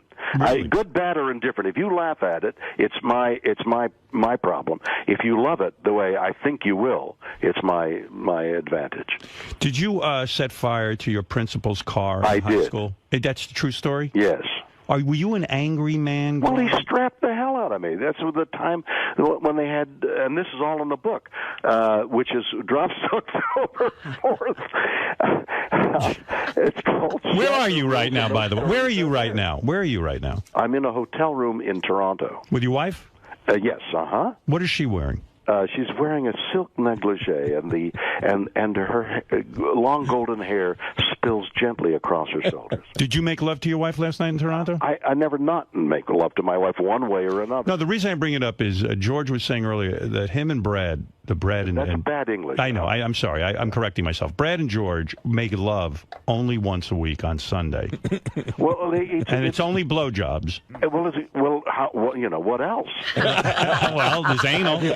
You and I went into the homo room and we began to talk. That's true.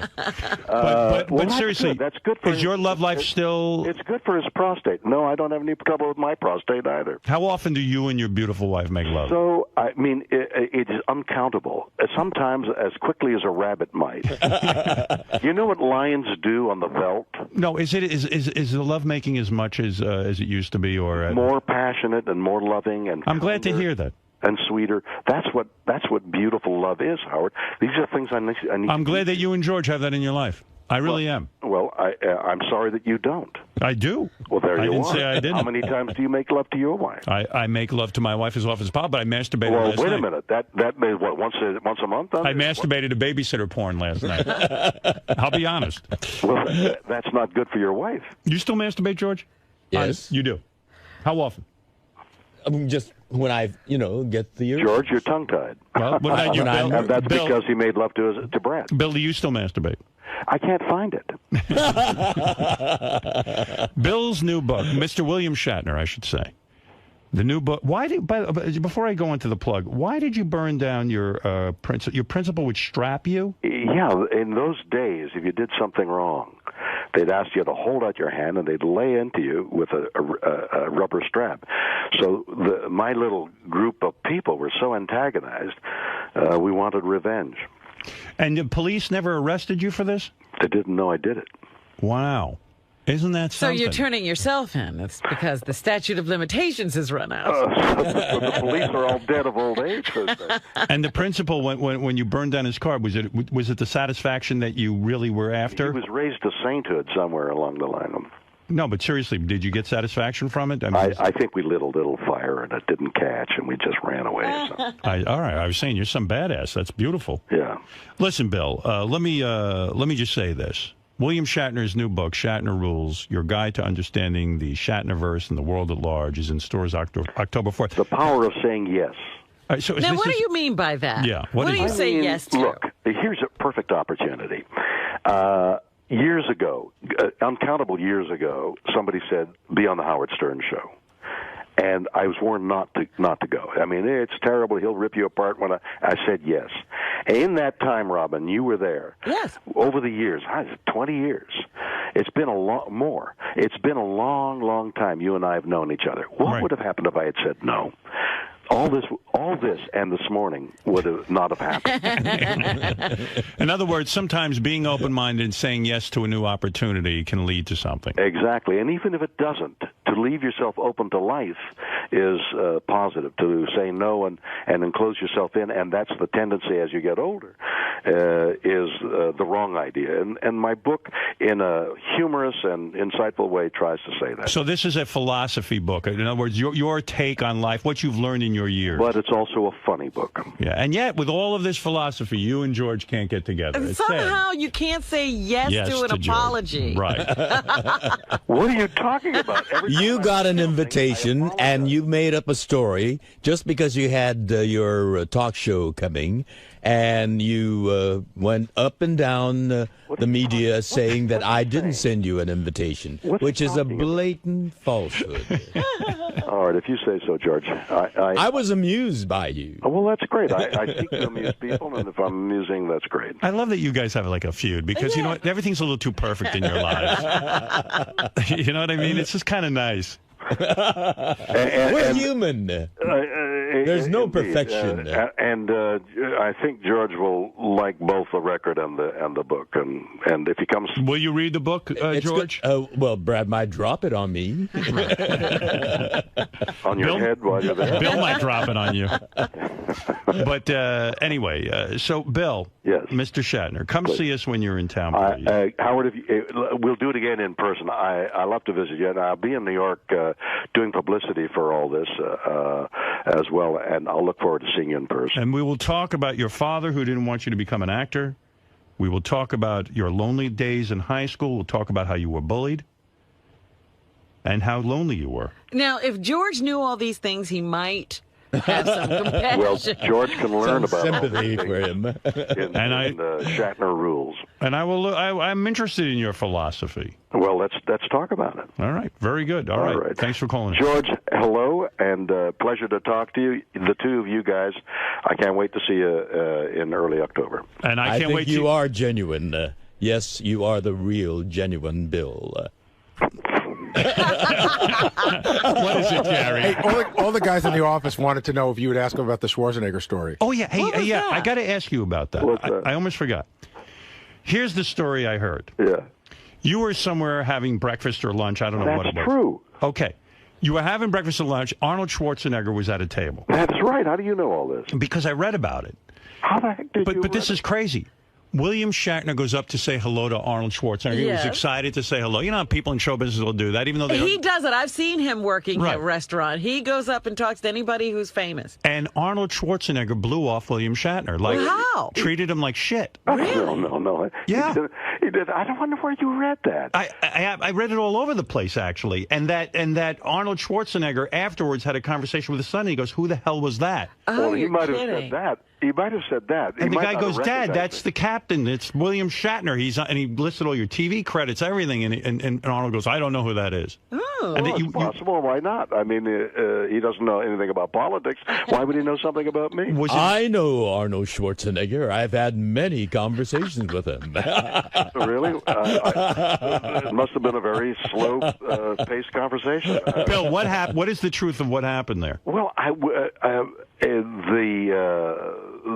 the area was an area I used to take my girls, my own children, lo these many years ago. Well, it turns out that my grandchildren and my kids and Elizabeth and I all went to the same place the other week. It was a magical place where I took my kids. I'm taking my grandkids, and we're sitting around eating and. Over at the next table is Arnold and his family. They're doing the same thing. It's like a family place. Right. So after my kids left, they went their way. Lizzie and I were going home. I dropped over to the table and said, "Hello." Yeah, Bill Shatner. Yeah, and he kind of vaguely, I thought he might not have recognized me. He didn't blow me off. He shook my head, hello, and then I went my way. But for you to know that story is like, I'm trying to figure out how many of his kids were at the table? Arnold's? Yeah. Well, he had his son there, and they were separated by about a yard. I mean, you're sitting beside your son, and you're separated by a yard. I thought that was strange. And as I was leaving, 3 or 4 very muscular guys carrying food were on their way back to that table. I sort of looked behind me as they joined him, and that was all that took place. Now, how the heck do you know that? Because it was in the newspaper, and but who could have reported that? Everything. Gary, where do we read that? It was crazy. And then what it said in the paper, what the point of the story was that Arnold, I guess they had Arnold's conversation with his son afterwards. I guess someone overheard it. No, we got it from a kid that was sitting at the next table, blogged the whole thing. Oh, right. Sitting at the next table? Some kid witnessed the whole thing and blogged it. Oh, for God's sakes. And he blogged the conversation afterwards, and it was terribly awkward, they said, where Arnold was like, I don't know. No, it wasn't. It was a guy's, I thought, there's Arnold Schwarzenegger. I've met him on 1 or 2 occasions, as many as I've met George, I think, and I went over just to say hello. Can I tell you something? That didn't penetrate. But it seems like it was sort of weird, because I never ever go over to somebody's table. The one time I did, I was with my wife. We're at a restaurant, and who's sitting there? Heath Ledger at the time with his wife. And so I was a big fan of his performance in Batman, where he played the Joker, you remember, and I thought he was great in Brokeback Mountain. Yeah, he was. And, my wife's there, and I wanted to be a big shot. I wanted to, she goes, oh, don't you know him? I go, play that game. I don't know him, but I know Michelle Williams. She was on my show, and I could go over and say hello, but I don't do that kind of thing. She goes, oh, it'd be great just to tell him what we thought of, Brokeback Mountain. I go, what the fuck? Let me go do this. Well, I walk over. This guy shoots me a look like I'm interrupting his dinner. I felt like the biggest jack-off on the planet. And I was like, oh, my God, this guy gave me the blow-off in front of my then-girlfriend. And I'm like, I must look like such a tool. Well, no, I was embarrassed. Well, yes, but that's a good experience for you because it happens so rarely. No, I would never do it again. Well, the thing that is appalling to me is this took place in 5 seconds. Hello, Mr. Schwarzenegger, how are you? Oh, and he sticks out a hand, and I thought, he's overwhelmed with sorrow anyway, and dulled by the events, and I just went on my way. I think I was alone because the kids had gone off. Liz had gone to buy ice cream for them, and I was going to get the car. I was alone. So it didn't affect you in an emotional way, like where you said, "Oh my God!" No, but in the privacy of the car, when my wife came to the car as we were leaving, I said to her in the privacy of the car, "This is what happened," and exactly what you've just described. I explained to her. That's the only verbal explanation of what happened, and for you to tell me that this whole event, it was on the blog, right? Is like, I mean, I don't want to get out of this hotel room. I know people are watching everything, but you know what? It's really true, though. I find those kinds of things embarrassing because I think because you're in show business, you expect that someone is going to give you a certain conversation. And then when they don't, you feel like a dick. Well, I think that you usually get a pretty decent reception when you walk up to people, right, Bill? Why are you conditioning a pretty decent? Why not say warm, an enthusiastic and warm reception? Listen, I got to tell you something. I don't go up to anybody. I have been at parties. I remember the first time I was at a party in Hollywood, and Rod Stewart was sitting there with his then wife, the blonde, Rachel Hunter. And they said, and he's maybe 5 feet away from, 20 feet away from me, something like that.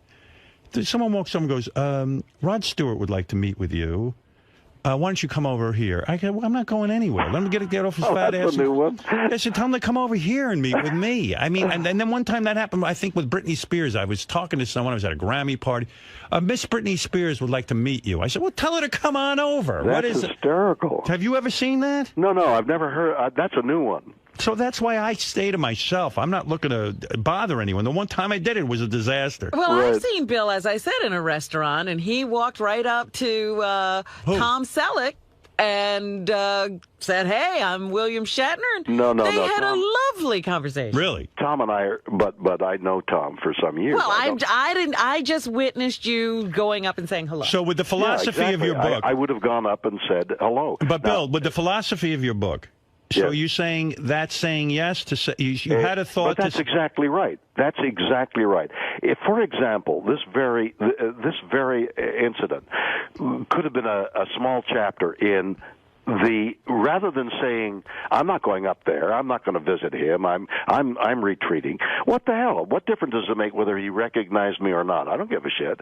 You know? Yes, but don't you think saying yes in certain instances you could be a nudge? In other words, like sometimes your fans. Going to be a nudge. Sometimes you're going to be an idiot. You're going to make an ass of yourself. So are you encouraging your fans to just walk up to you when you're eating dinner? No. I'm not Should they say yes to meeting you? Stay away. I'll be very rude. But what I am encouraging people to do is to say yes to opportunity. Right. And I got an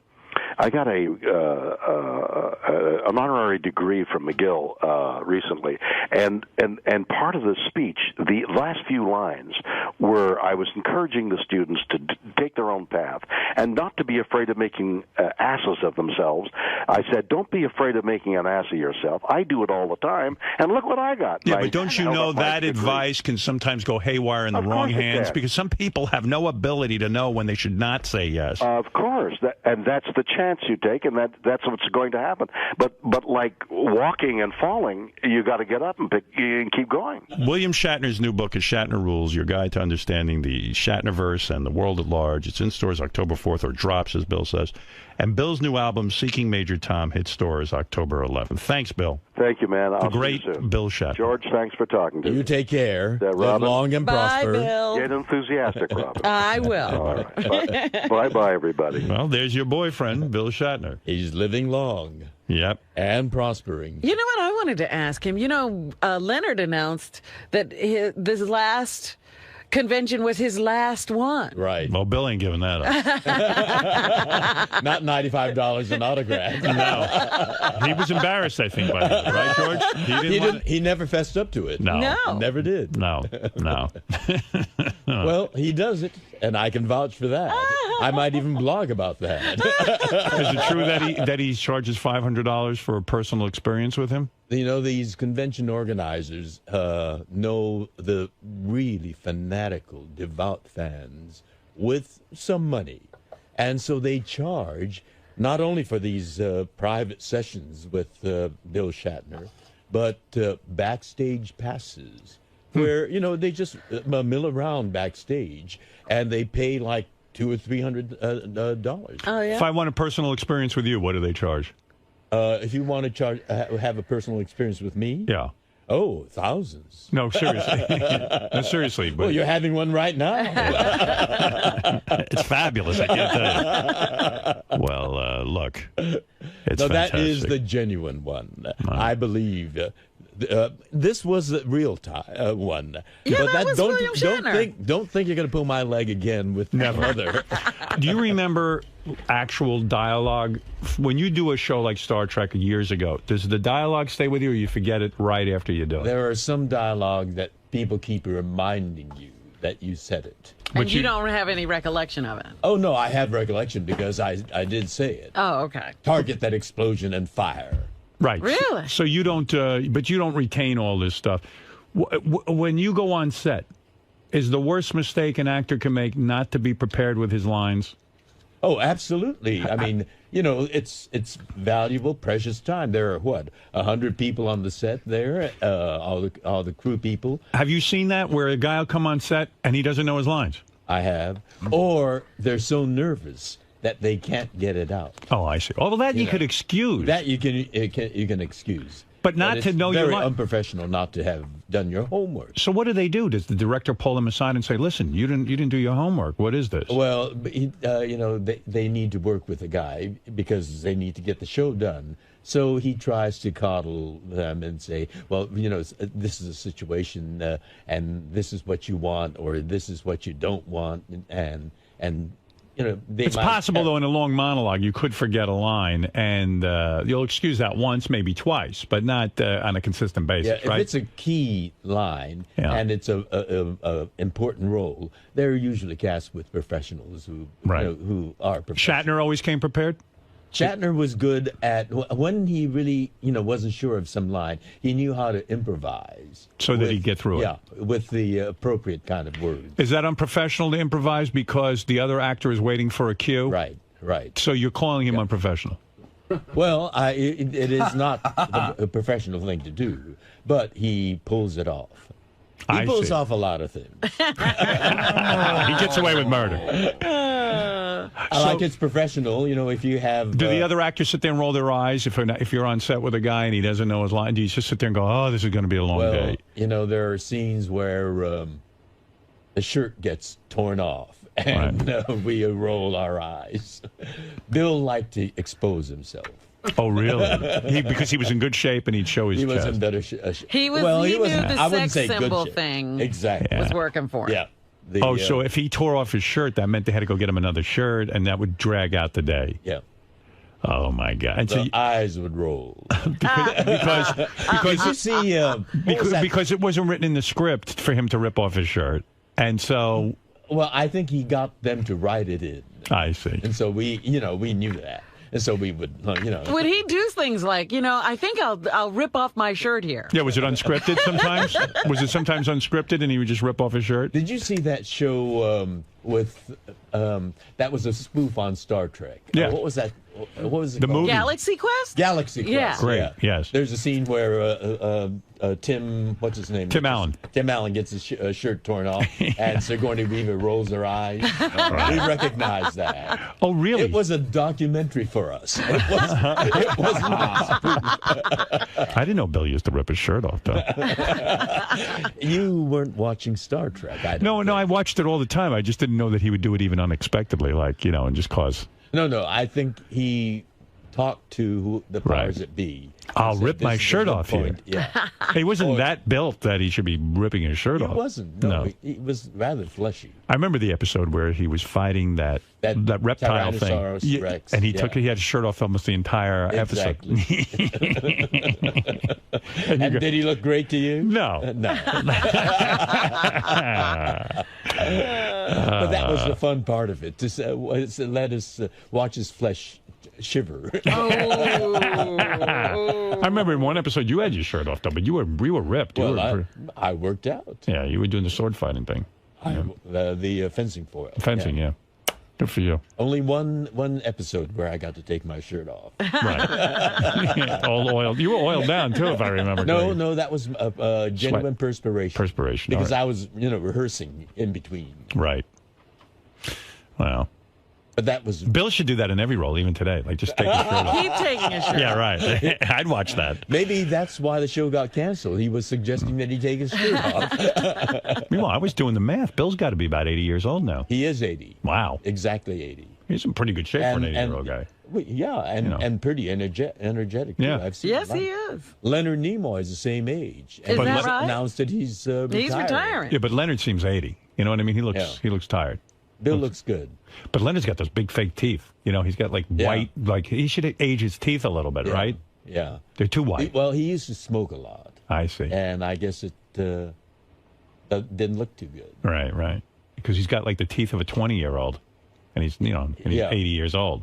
Well, there was a point where he looked like he had Soviet dentistry. Oh, God.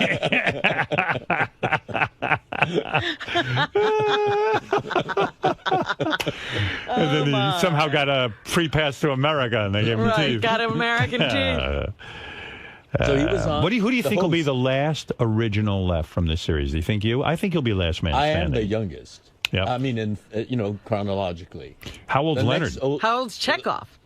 Chekhov is a year older than me. Uh-huh. Yeah. Walter Koenig. He's in pretty good shape, Chekhov.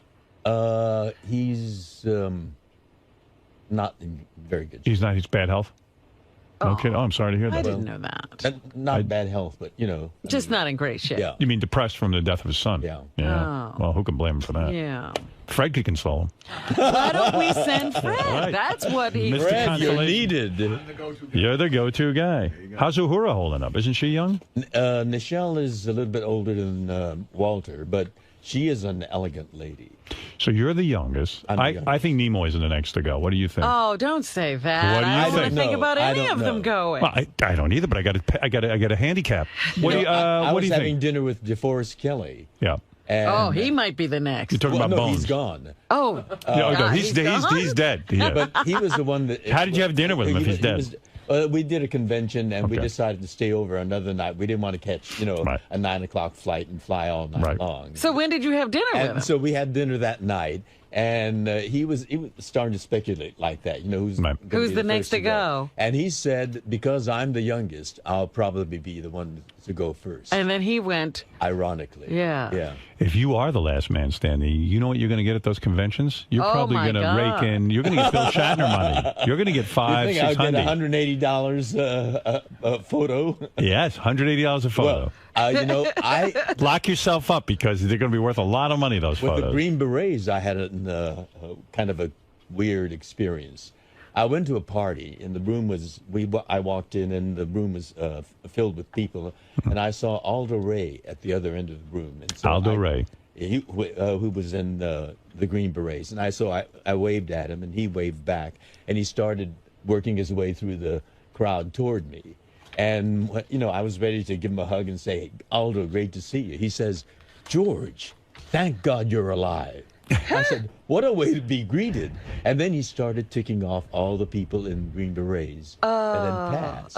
You are the last one left, I think, from Green Beret. Because, about a couple of years after that, I saw Aldo's name. I see. On the obituary. Right. Hey, so let's Everybody's say... still here from Private Parts? Yeah. Let's see, what if we have, we've got you, we've got Uhura. I'm talking about the main players now. Yeah. Já luteou esse posto aí? Esse posto geralmente tem bastante coisa.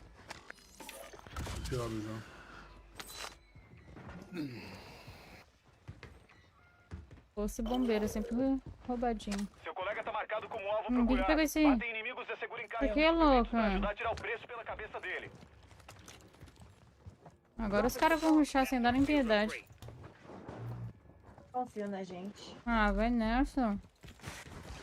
O Lucas tomando veio nem de... Aí, ó. Deu nem tempo de pegar. Tá embaixo aqui já.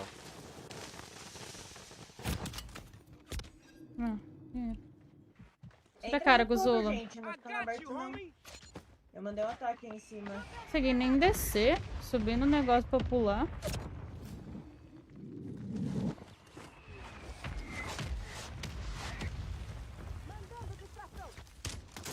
Na ponte, derrubado. Tem ataque?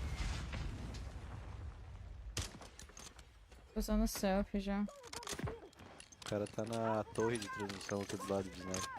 Soldado inimigo chegando.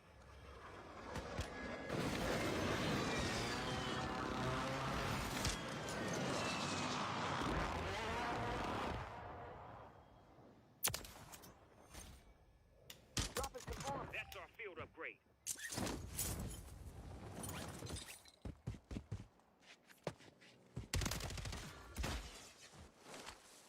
Puxa em nós, otário. Ó. Engana eu. Animal de teta do amigo dele. Pra onde que ele tá indo?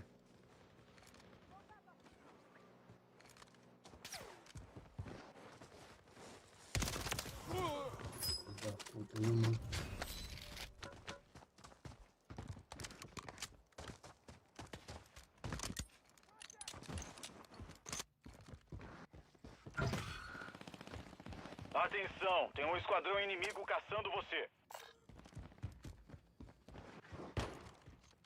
O gás tá por perto. Ó, tem placa aqui embaixo, hein? Guzula tá sem placa. Não. Ah, mas várias pessoas deu tempo excedido.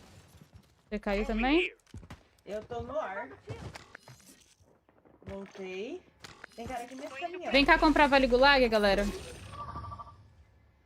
cá comprar Vale Gulag. Caralho, vai tomando, mano. Tem lá na ponte, né? Tô vendo. Tá, aqui também, ó. Aqui, ó. Dentro da casa, dentro do bagulho. E tá rushando mais outros. Olha aí. Tem cara aqui dentro do bombeiro, viu?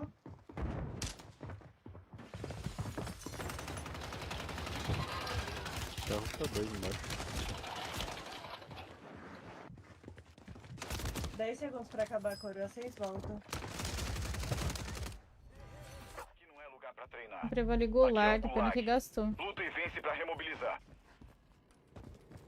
Não tem ninguém pra lutar. Se prepara pra remobilizar. Tem um time aqui comigo. Vão pra zona segura. Nath, não dá pra cair, não. Vamos meter o pé. Vamos vir, sei lá, pra cá. Ou pra cá.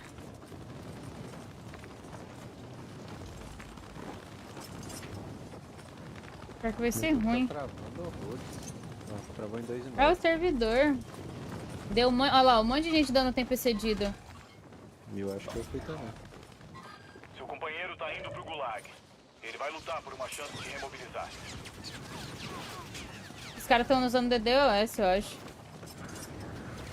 Amor, você tá travado pra mim. Não tem nenhum jogo mais.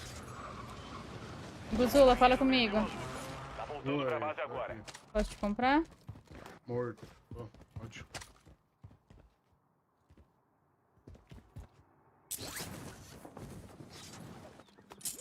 Cara aqui. Nath, Oi? posso te comprar? Pode.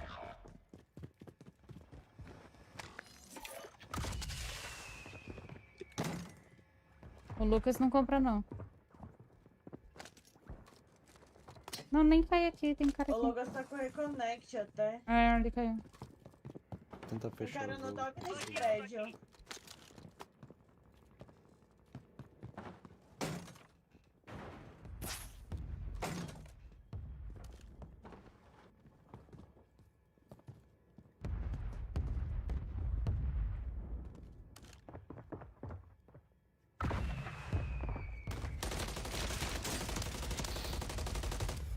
Nem fudendo, nem fudendo, nem fudendo.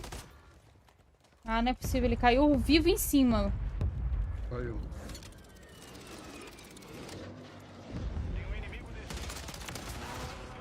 Cadê o amigo? Eu sou reto.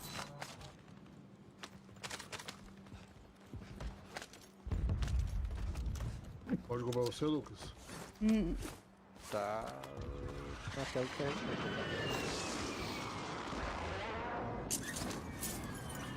Gás chegando. Marcando nova zona segura.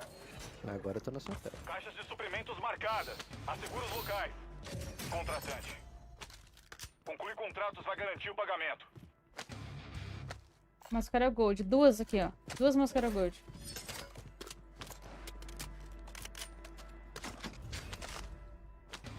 E tem pizza aqui também, ó. Deixa Eu já tô com uma. Tem cara comigo. Não, acho que não tem, não. Vamos comprar o loadout. Pega a pizza ali também, a gente. Lá em cima lá do bagulho. Vamos comprar o loadout, comprar o loadout.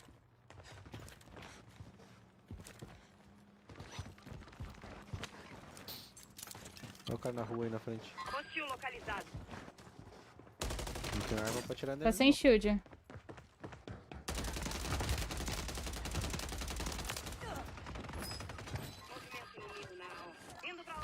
Tá na loja. Nossa, mãe de Deus. Muita gente aí. Me dá a grana. Eu larguei Soldado na loja. inimigo chegando. Eu peguei. Dropei. O esquadrão inteiro tá na zona segura. Vai.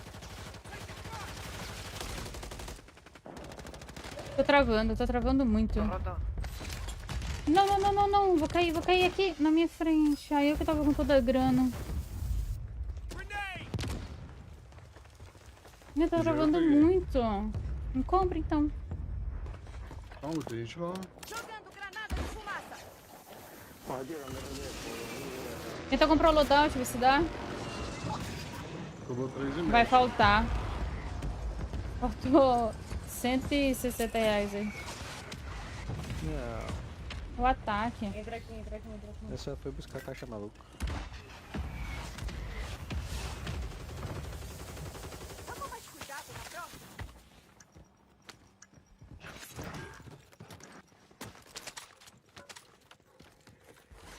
Drone bomba. Puta merda, fodeu muito.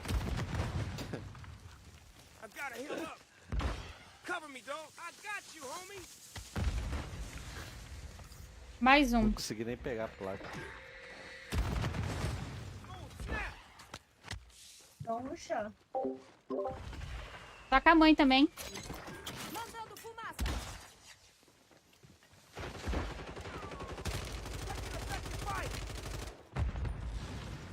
Quando tá nas costas, eu acho que tá na ponta. Ó, né? divide um pouco aí da grana. 4,5 aqui. Ai, meu Deus do céu. Não, não adianta. Faltou dinheiro pra comprar. Tá daqui em cima o telhado.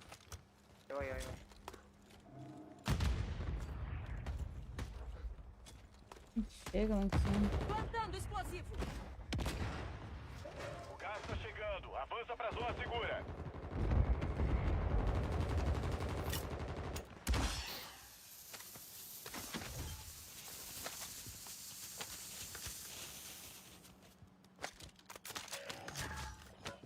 Entrega de armamento aliada a caminho. Gente, junta a grana aqui. Olha aqui, ó. Divide. Tem cara chegando.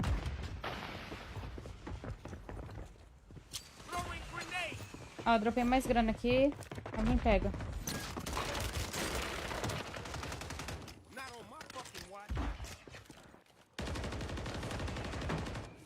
O cara tá indo na loja o tempo todo, mano. Smoke do inferno. Casa a caminho.